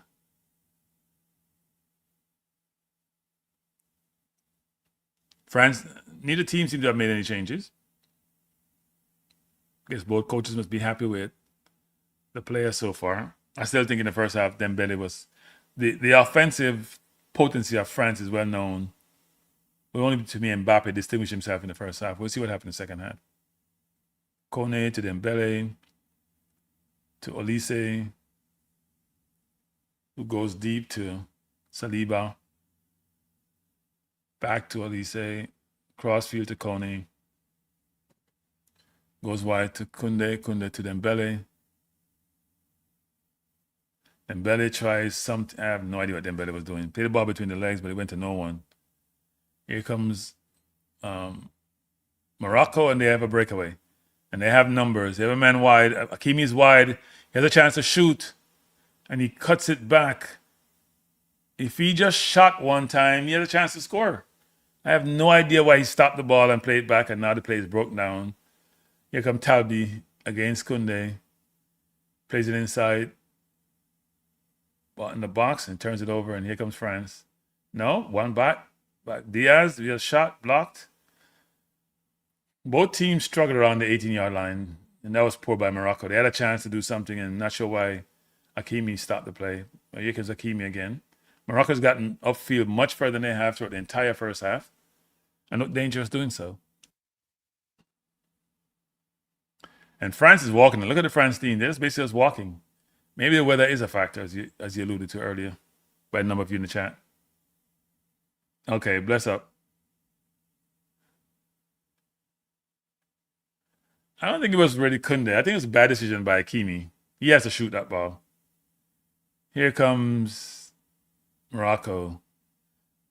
Try to play over the top to Talbi, but he was blocked off, and that was El Kanous. Here comes Kone, go long to Mbappé. He should be offside, I think. Ball played out. Is that it was to Doué, sorry, not Mbappé. And it wasn't offside, actually. He was onside, way onside. Kept in by Diop, kept him onside. But then he miscontrolled the ball, and it's a goal kick to Morocco. A lot of substitute warming up at the halfway point, so that's interesting. Normally substitute warm up the 50-plus minutes, but that means the coaches are thinking about making changes. Diop trying to go along, trying to find Diaz, headed down to Rabiot. Rabiot plays it to Olise. Olise coming forward, plays to Rabiot. Good block by Morocco. Here comes Morocco, trying to transition, trying to break. Ball played over the top, trying to find out of bounds. Good attempt. Trying to find, Kone is down. And he looks in a lot of pain. We've already seen one ACL in Onana of Belgium against the US. Kone seems to be writhing in pain. Oh, okay, Jargons. I figure that's when you're talking about when he had the ball out. But I think when you don't get a lot of chances, then Hakimi has to shoot that ball. Has to take the shot. He had space. He had time. Try to go far post. By the way, if you haven't hit the like button, see you in the chat, please do so. And if you haven't subscribed to this channel, please do so. Here comes France again. We're in the 50th minute. And the longer the game goes, the more nervous players become. And the more it becomes a crap game whereby you don't score, you start thinking about penalty kicks, and that's not a good thing. France have a lot of talent on their bench. But this starting lineup is normally what they've been going with for the last few games. France trying to walk the ball up the field, and Morocco just making sure they're behind the ball. Upamecano to Olise. Olise goes back to Upamecano, goes inside to Kone.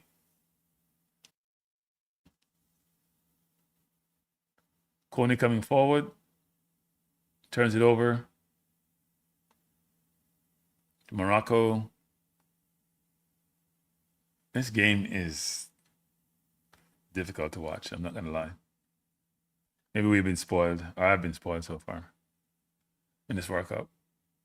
Here comes Morocco trying to come forward. Hakimi.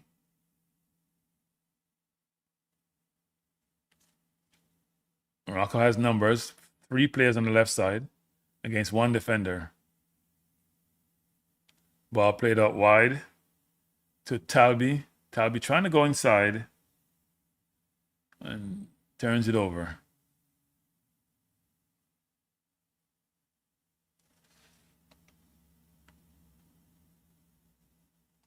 A lot of French fans in the stand, but also a lot of Moroccan. But it actually turns out to be a corner for Morocco. They haven't had too many of those. They bring a lot of players forward. Now, this is where France can break people. If France get the ball, I would tell Mbappe, stay in the middle of your own half. Don't come back and defend. Short corner taken by Morocco. France wasn't looking like they weren't ready. And they take a short corner and show what they want to do with it. Ball crossing the box, blocked. And not much being done. Ball kicked out of bounds by Morocco for a goal kick to France. France coming forward. This is Lucadine. And he slows it down and goes back inside to Saliba. I'm sorry, to Rabiot. Rabiot plays it wide to Koundé. Koundé to Dembele, who's had a horrible game in my view. Koundé goes it back inside. Dembele back to Koundé. Koundé to Upamecano, who goes inside to Kone. Kone goes to Lucadine. Lucadine outside to Doué. Doué looking for a pass. Goes to Mbappé. Back to Koundé. Goes wide to Dembele. Has a man one-on-one. Has a chance to go by him. But will not get help. Dembele goes back inside to trying to go to Mbappe. We tried to flick, but that didn't work. And here comes Morocco. Morocco coming forward. And it's Talbi against Upamecano. All played at a bounce by Upamecano. Throw into Morocco. Morocco is looking for much more transition in this half. Through Talbi on the left. And he's doing a good job so far. Jargon says difficult to watch is an understatement. Yeah, it's not a good game to watch. It's been poor. I know England is playing in Miami. This is in Boston. And Miami's probably going to be hotter, but I hope the game is not like this. To Boadi. Ball thrown by Morocco to Boadi. Boadi to Diop. Diop back to Boadi. Boadi comes wide. To Edine, goes back, turns over, free kick to France. Man, I'm commentating just like the game. Boring. It's hard. You can't make excitement out of nothing. Here comes France. It's Saliba. Plays it inside to Upamecano, who's going to go to Elise. Elise turns it over and to Diaz, and Diaz had to turn it back over to Kone. Kone goes to Mbappe. Mbappe coming forward. Look like he wants to do something. Go wide to Doué. Doué shot, save, straight to the keeper. Good shot, a lot of power, but needed to have more direction if he wants to go to the far corner. It's a good shot, but it was pretty easy save for the keeper, who actually dropped it, by the way. Caught a little bit nervously. And goes downfield all the way back to the French keeper. Poor. Here comes France again. Saliba. I don't see Rabiot in the game. He's going way upfield and he probably should be dropping deeper. France is not being smart about how they set up. Here comes Dembele. Goes back inside to Koundé. Koundé to Upamecano to Saliba. He's going to go all the way across. He goes to Mbappe, who goes outside to Lucadine. Mbappe is now dropping really deep because he wants to touch the ball. Rabiot back to Elise. Elise coming forward. Beats one. Comes in the box looking for Mbappe. Back to Mbappe, who shot wide. He has to hit the target on that. That was a very good chance. That was Elise driving at the defense, finding Mbappe, who tried to shoot. Look at the ball bounced up. Elise went to two men, beat Boadi, flicked the ball over. Mbappe was offside though. But also he was not going to score that, but he was offside. Really good play by Elise to break through the defense. Mbappe with a wild shot. Wasn't close to scoring, but he was offside.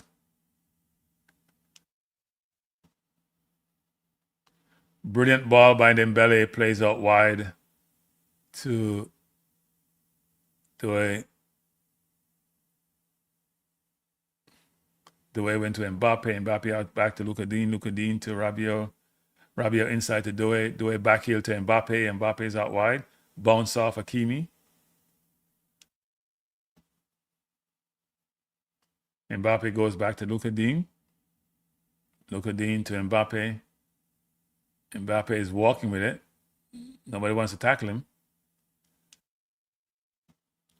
Doué comes all the way across field to Upamecano, who comes to Dembele, who is too inside. He should be outside and create more room inside. Here comes Elise. Upamecano inside to Kone. Kone goes to Saliba. Doué inside. Dribble pass 1, 2. Plays it back to Mbappe, who turns brilliantly. Crosses far post, but out of bounds. Mbappe's feet are so quick, but not making the best decision in the final third.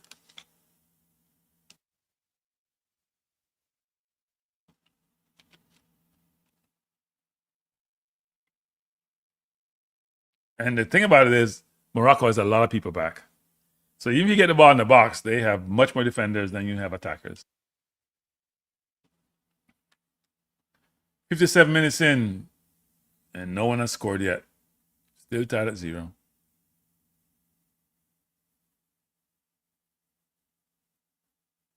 Nothing happening now to talk about. Morocco finally won the ball and put it on the ground. And then almost turned over, but a handball against Koundé. Free kick to Morocco. We are in the 58 minutes of play. Morocco versus France, the first quarterfinal game of the 2026 World Cup. And the score is tied at 0. French fans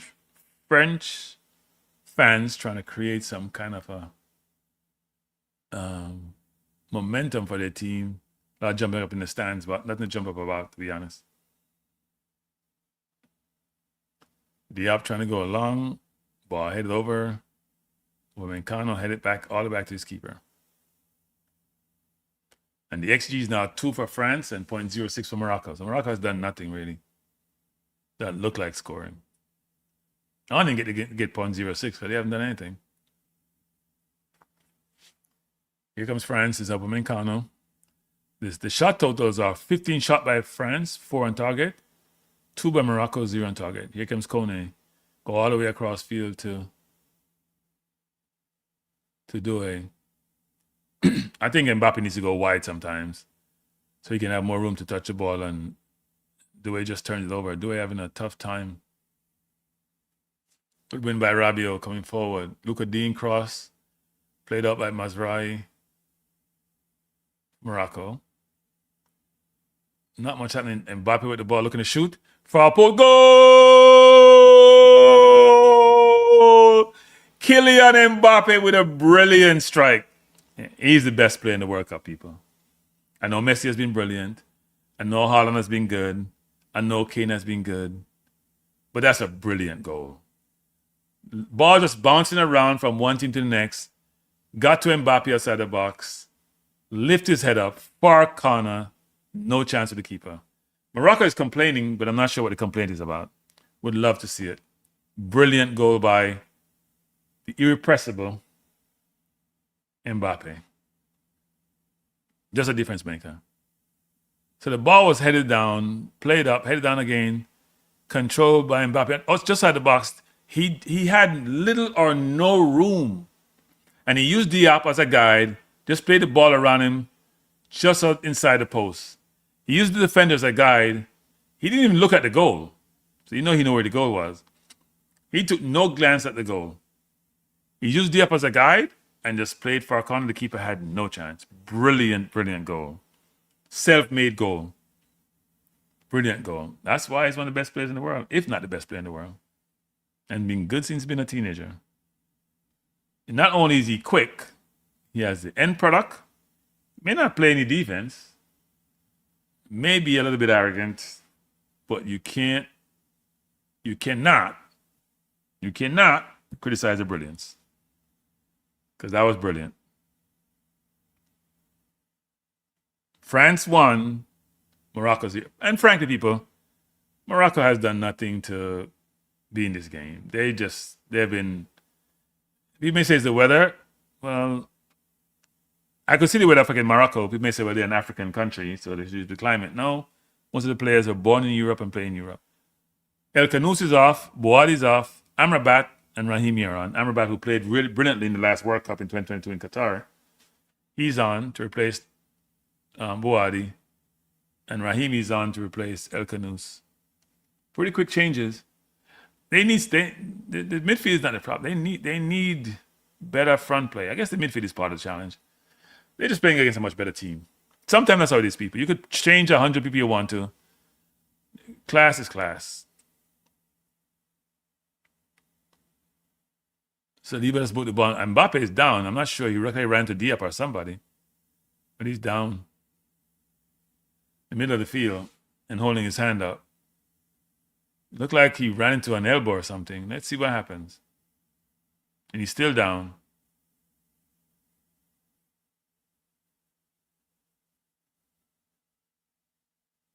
Here comes Morocco. They'll know have to attack more, so they're going to be more open. So this should be the first goal is change the game. So Morocco has to score. They have to be much more open. They have to take more risk. And that's going to play into France's hand. Oh, what an awful tackle that was by Diop on Mbappe. So now we're going to butchering. Wow. You went right through him. And then talking crap. Yeah, that could be a red card, people. He went straight in his ankle. That could be a red card. If he caught him more flush, it'd be a red card. That's a bad tackle.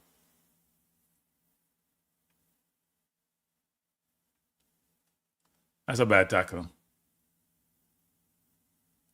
And Diop is saying that he faked it. No, you went through the man. I think Morocco's done really well. You did quarterfinal of the World Cup and semifinal, 2 consecutive World Cup. You've done well.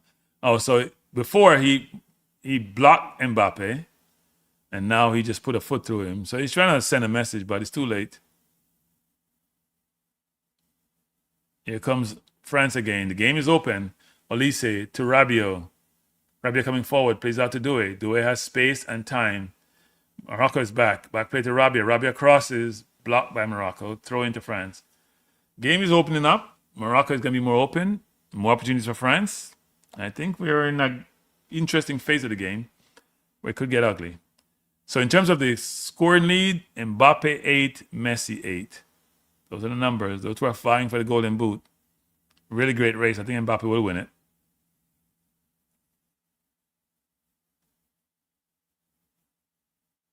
France with the ball. Koundé goes back to Upamecano, goes to Saliba. Morocco now trying to press further up the field. They're going to become more susceptible to the counter as they press, or the transition. Here comes France. Upamecano goes wide to Olise, who goes inside. Looking to pass inside, doesn't have one. Almost turns it over. But Kone wins it back. Ball plays outside to Koundé. Koundé back to Kone. Kone turns. Plays it inside to Olise, who turns it over, trying to be cute. But player cannot outrun Upamecano.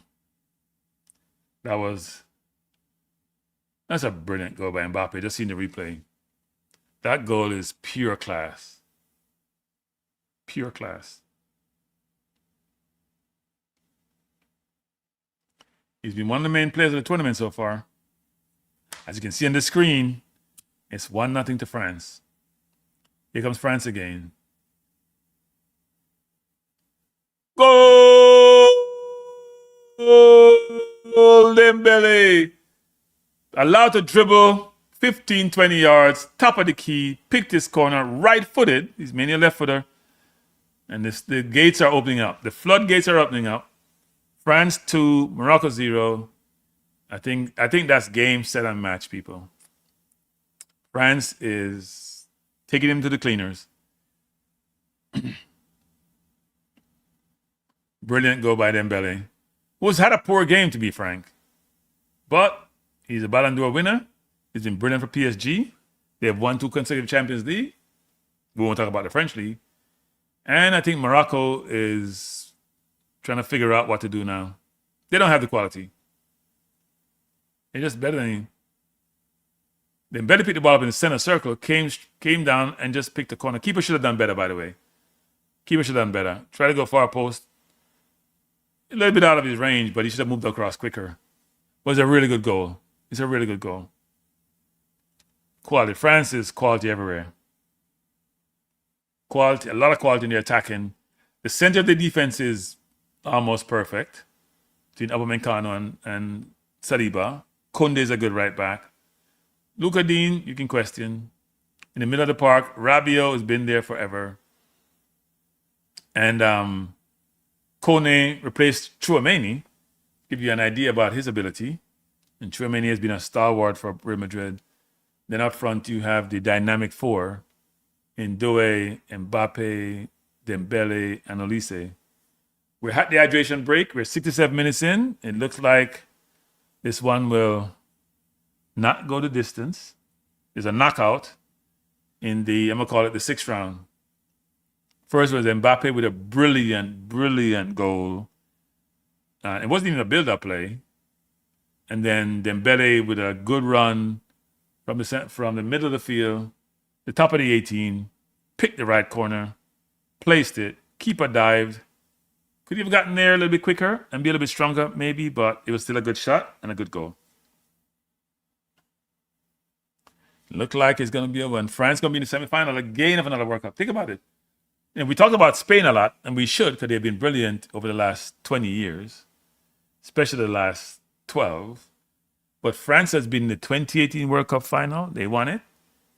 2022 World Cup final, lost on penalty kicks, and now in the semifinal. And they keep producing players like you produce water, people. They're everywhere.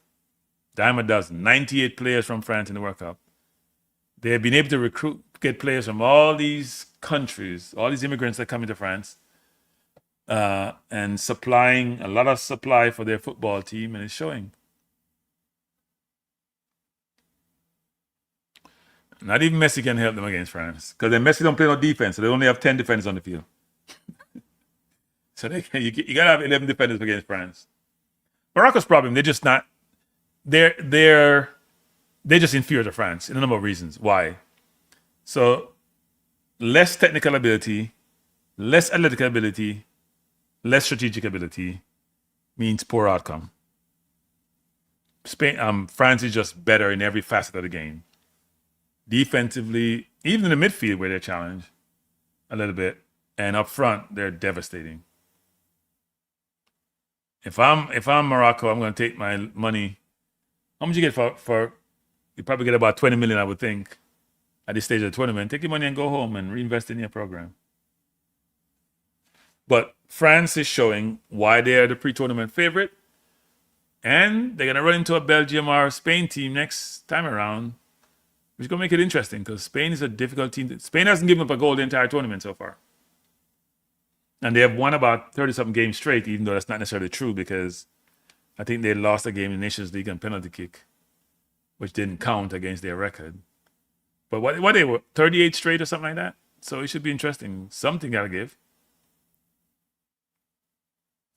So we see France making a change. Zaire Emery coming on. I assume that is for Kone? Yeah. Surprised it's not Chouameni. So Zaire Emery coming on for Kone. And Zaire Emery, as you know, can also play right or left back. Plays midfield, but can also play in the defense as an emergency cover. I thought we would brought out Chouameni, but given that they only have 20 minutes remaining, but France has so much quality. They can pick two teams and probably still win the World Cup. Because imagine someone like Cherokee not even getting a run out, Chiamani not getting a run out, Kanati not getting a run out. They have a lot of quality. Throwing to Morocco. We're in the 71st minute. Morocco didn't turn up for this game. Well, they turned up. They just got outclassed, I should say. They turned up, but France is just a juggernaut and has been for a while. France has been good for years, though. Because they won World Cup in 98 in France. And what, they were in the final, semifinal for 2006, when Zinedine got that headbutt. They were horrible 2010, and they had an awful situation occur in 2010. 2014, so-so. 2018 won, 2022 final, and looking good for 2026. Here comes Morocco. It's Taribi. He goes all the way back. Morocco can't even penetrate because they can't get by. No Moroccan players really gotten by a France player. You gotta be able to beat a man here and there, either with a pass or, be able to shake him off you, and they haven't done so. They play nice ball, they play the ball around, but they're not penetrating. And France just sits off and wait on them. Because they know if they won the ball, it can be a devastating counter. Good cross in the box. Oh, that was Upamecano. Almost scored an own goal. He's been known to make the rash mistakes. He didn't get to that ball. Tried to get it on the half volley and almost put it in his net. That's the best chance so far for Morocco. There's a corner to Morocco off a missed kick by Upamecano.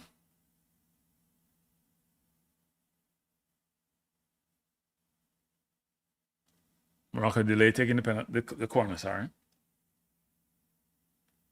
Corner comes across the far post. Picked up.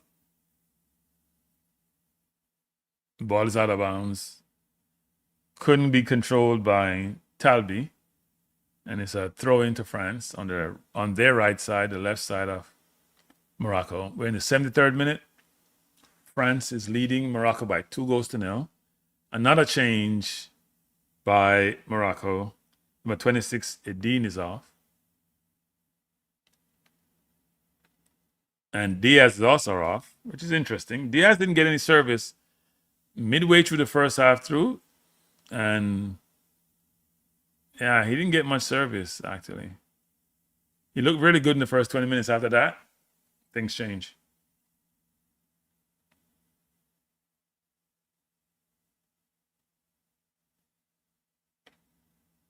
I see Yassi coming on. I think Yassi plays for the under-20 team, doesn't he? Morocco's have a lot of good young players also.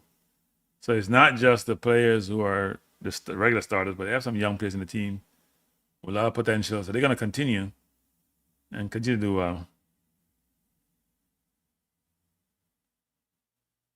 What do you mean RR? You say anti-Messi, say France. You mean cheer for France versus Argentina? Here comes France, ball inside to Emery. Plays the Upamecano, goes wide to Luca Dean. Luca Dean comes inside to Upamecano, who plays it out of bounds to nobody. I'm surprised Deschamps hasn't made more changes. For example, take Doué off and put on Bartolo.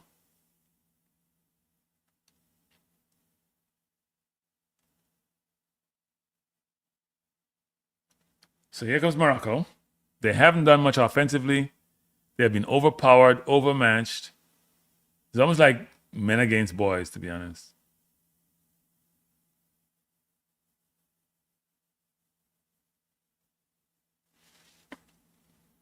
Morocco is playing the ball, but they're not going to get much progress. Right now, they have the ball at the halfway line, but they're not going anywhere.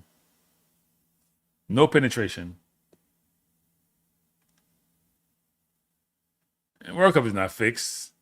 People just make bad decisions. Human beings are error prone. Here comes Morocco. But they're at the halfway line making no progress. What player is down for France? It is Mbappe.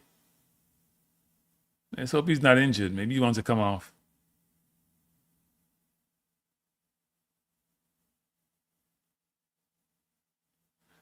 And Betty ran over to talk to him. Looked like Mateta is coming on for him. Seemed like he's okay. We just want to just get off the field. Maybe that tackle he got earlier did more damage than we thought initially. Yeah, Sun had to want to come off the tired eye. Up 2-0, should be able to hold it. Morocco has done nothing to suggest that they can come back from this game. Nothing. Absolutely nothing. If you just join us, we are watching the first quarterfinal game in the 2026 World Cup between Morocco and France. France has dominated. Mbappe looks okay. He's waving to the crowd. There's 15 minutes remaining. He looks comfortable.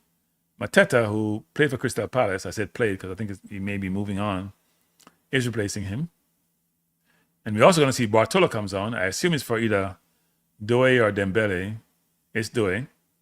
He normally comes on from Doué anyway. They both play for PSG and seems to replace each other in many of those games. So Mateta is on for Mbappe and Bartolo on for Doué.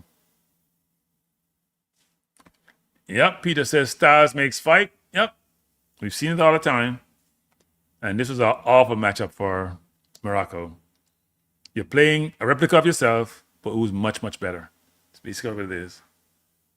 You're technical, but they're more technical. You're athletic, but they're more athletic. You're strategic, but they're more strategic. You're skillful, they're more skillful. Hey, the outcome is beyond a doubt. France has dominated, and they're in another semifinal. So it's third straight semifinal of the World Cup for France. So they've been one of the most successful teams of the last 3 years. Them and Spain. If you call the Euros, then Spain has been. But here comes ball crossing the box. That was by Emery and picked up by Morocco. Emery came back and almost won the ball. Did try to win it, but turnover, referee calls a foul. Here comes Morocco. When they get to the halfway line, France just stand up and they can't penetrate. They run out of ideas. And they're missing their big center forward, we should admit. So that's probably part of their issue. They don't have the quality players to compete with France.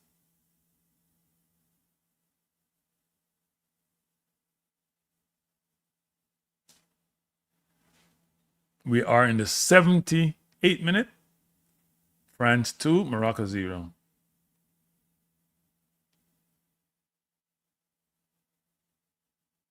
I remember watching a friendly between France and Ivory Coast, who looked very, very good in that game, and Ivory Coast beat them. And I said to myself, France looked beatable because they had made their main first team. But right now, they're going to be hard to be knocked out. They're beatable. Everybody's beatable. But the question is, who can beat them?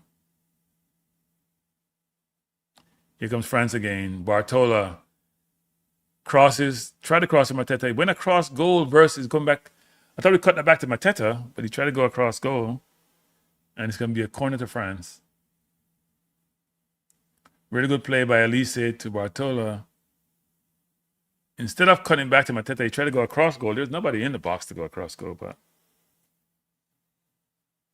So it's a corner to France, Dembele to Elise. France playing in a snail space. Ball plays inside, played outside back to Elise. Goes to Upamecano, go across field. He has Luka Dean wide, who's going to look to go in the box. And he does. Good cross. Mateta just over Mateta's head. Really good cross by Luka Dean. He has a brilliant left foot. And normally accurate with it. Try to give a soft header to Mateta, who just barely got onto the ball.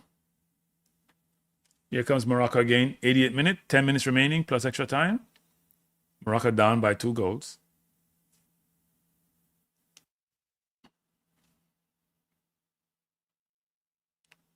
Here comes Talbi, who not Talbi, number 8, who is Onahi.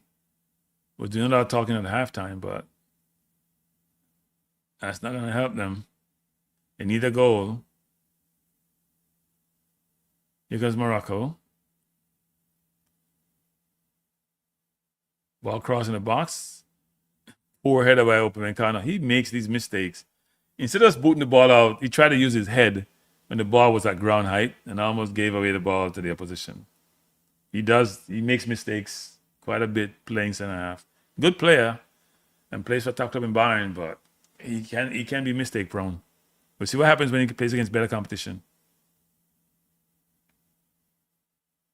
Foul by France against Morocco, so free kicking deep in France's territory. I'm telling you, I've seen the Mbappé goal again, people. This is a brilliant goal. In his motion of trying to go by Diop, he fake left, went right, and in going right, he took the shot. It's almost like he faked him left to set him out, get him off balance, so he can go to the top far corner, which he did. Brilliant goal. Free kick to Morocco, taken by Hakimi.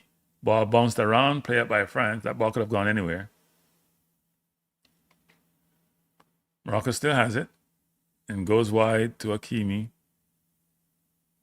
Hakimi inside, plays it. Is that to Onahi? Foul against Hakimi by Rabiot. Free kick in a dangerous position to Morocco. And Hakimi's not happy.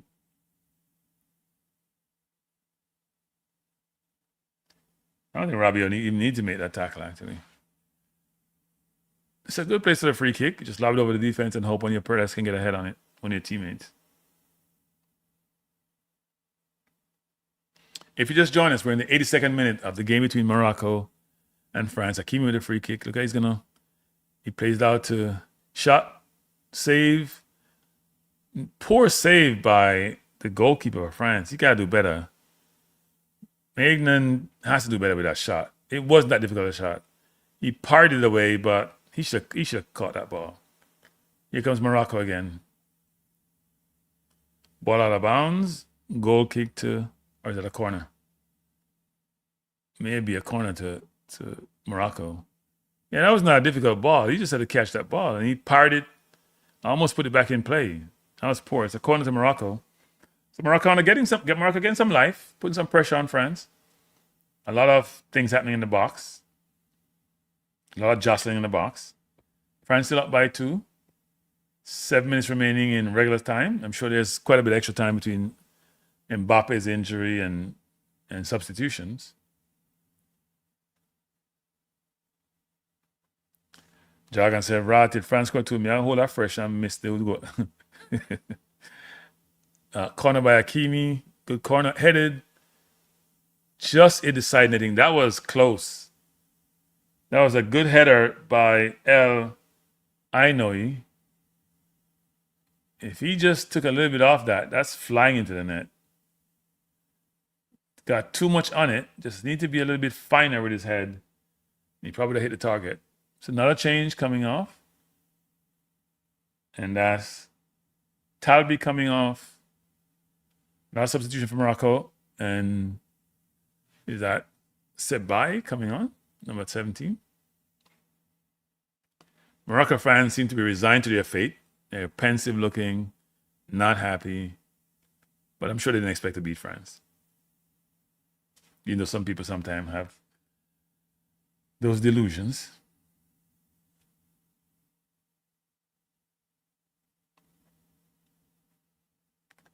Here comes Morocco, 85th minute, and they don't look like scoring. They're down by 2 goals. France, it's a jog in the park.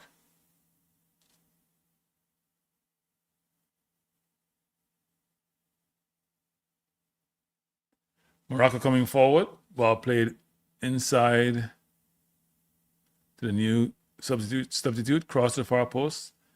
Collected by Nate Magnan, he's going to go upfield, try to go on the break to Bartola, who's going to take his man for a run. We know how he does this. Take him down the line. Fakes inside. Goes inside. Looking to shoot. Brilliant ball into Elise. Try to go far post.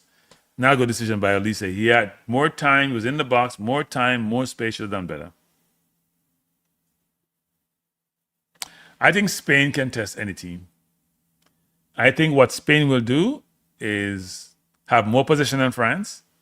France will play more transition football. The middle of the park is where the game is going to be a challenge for France because it's going to be 3 against 3, and Spain knows how to keep the ball in the middle of the park. So France is going to have a difficult time. Spain doesn't have the potent forward line apart from Yamal. Koundé is off, and Gusto from Chelsea is on. 86 minutes in, France leading by 2-0.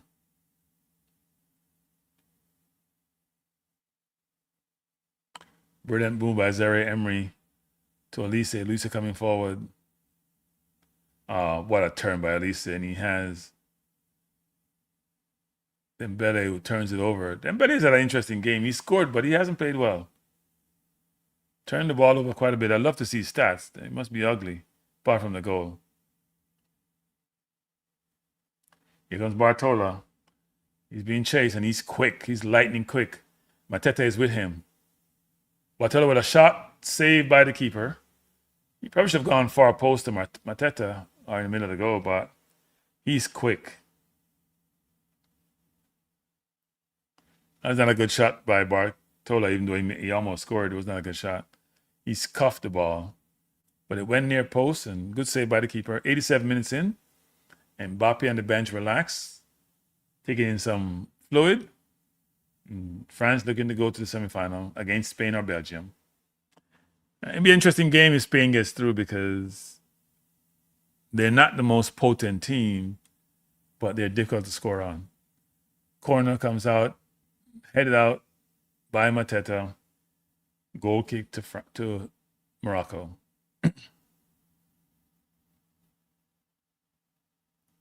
Mateta had a chance to do better with that shot, with that corner.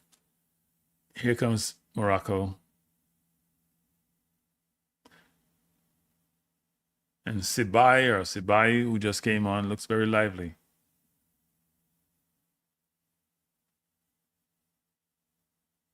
So Mazraoui coming forward from Morocco. He goes wide. Ball back to Mazraoui.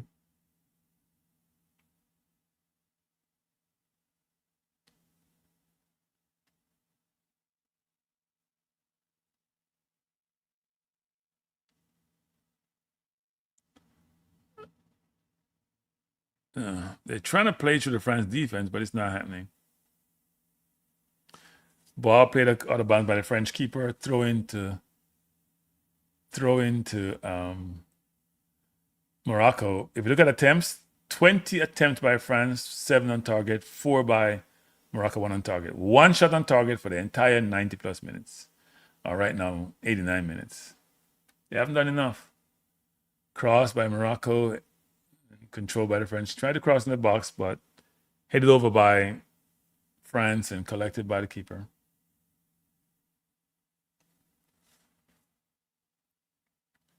If you just join us, we are in the 90th minute of play. Quarterfinal, last 8, France-Morocco. France leading by 2-0. Goals scored by 2 of their better players, or 2 of their best players, Dembele, and a brilliant goal by Mbappé. 2 very good goals, by the way. 2 very, very good goals. And they could have scored more. They missed a penalty. So imagine Mbappé missed the penalty, the header from Upamecano, the scuff shot by Doué, and they still had 2 very good goals. So that's 5 chances right there. 6 minutes of extra time, so not a lot of extra time. We've seen much more in this tournament. France cruising to the semifinal and justifying their position as a pre-tournament favorite. But it gets tougher from here. Here comes France, Koundé, ball back to Upamecano. Saliba and Upamecano have not been tested in this tournament. It's going to be much tougher against Spain. Ball played out of bounds by Magnan. Throw into Morocco. Morocco, good tournament. Played well. A lot of good players they have recruited out of Europe who have really helped them, their FA and their organization, their country, because of their prominence in football. Went to the final of the AFCON and now in the quarterfinals of the World Cup. The furthest any African team have gone again. So they've been the best African team for the last 2 years in terms of where they've gone in the World Cup. Even though I think Senegal should have done much better. Morocco trying to pressure France. Ball played out. Corner to Morocco, 91st minute. Ball played out by Dini, Luca Dean, who has no right foot. The ball drops in his right foot. You know where he goes. Oh, am I giving Belgium no chance? Belgium have a chance to go home. Corner by Morocco. Ball headed up by France. France is doing a good job on the set pieces, actually. I'm not going to say any team don't have any chance because Spain draw with Cape Verde, but even that game, Spain got a lot of chances. Morocco has put more pressure on France in the last few minutes than they have all game. Here comes Bartola for France. Ball played inside to Dembele. You go across, we decide not to. Almost turns it over. Play back to Emery. Emery to Kunde. Kunde going to go wide to Olise. Olise come back and go all the way across field to Upamecano, who goes inside to Rabiot. Rabiot's playing the entire game. 1-2. Rabiot coming forward. He has space. He has time. Go to Mateta. Difficult pass, actually. Poor pass. Too much pace in the pass. Not enough deftness, and the ball turns over. Here comes Morocco. 4 minutes remaining in the game. They have 4 minutes to change a 2-love score. Argentina did it in 15. Morocco trying to do it in less than 2. And handball, it looks like. And free kick to France. Olise, glide by his man. And being fouled, and we'll take a free kick. So here comes Emery, plays outside to Barcola. Back to all the way back to the keeper. Upamecano goes inside, splitting a defense splitting pass to Dembele, who comes to Emery, who's being pressured, goes back to Dembele. This may be dangerous. Dembele goes across to Mateta. Mateta beat his man nicely and should have scored. He beat his man brilliantly inside, went on his left foot, and shot and scuffed the shot. He added a whole goal to decide where to score, and he missed that. Here comes Morocco and turns it over again as they've been doing all game. And it goes to Rabiot, it goes to Kunde, it goes to Olise. Olise just glides by his man, but runs out of bounds, and it's a throw into Morocco. 2 minutes remaining. Morocco goalkeeper trying to motivate them. Yeah, I mean, we just showed the replay. The keeper saved with his leg, but if Mateta put any pace on that ball, it's a goal. He did all the hard work and then scuffed his shot. Morocco tried a 40-yarder, but it's no good. They will not score today. They have tried. They have done really well again this World Cup, but class is class. Mbappé goal is just ridiculous. It wasn't even a build-up play. It was Dewey with a ball with a little touch to him, and then he just put in the far corner. And then Dembele dribbled from the middle of the half, of the opponent's half, Morocco's half, top of the key, and then put in the far corner. Really good. Now here is Morocco. We have a minute remaining. And as I said at the outset of this program, I'm going to be leaving right after the game. I have to go to an event, unfortunate event. And I'm already late because I'm doing this watch along. We want to thank you for being here. If you have not subscribed to the channel, please do so. If you have not liked the stream, please do so. And if you have not shared the channel, please do so. We do appreciate you. Appreciate the support of the channel. And please click the notification bell so you can click on whenever I'm on, whether it's a video and or a live stream. This is a live stream. 35 seconds remaining.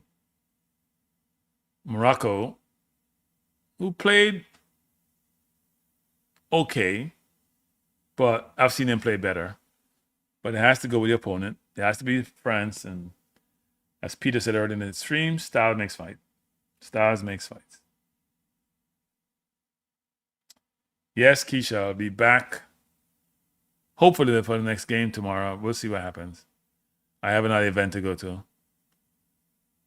Shot by Elise over the bar. The referee should be blowing it off now. Game is over. Game, set, and match for this indomitable French team. They have had a wonderful tournament so far, and it continues. Again, everyone, thanks for being here. I appreciate you being here. Hit the like button before you leave, people.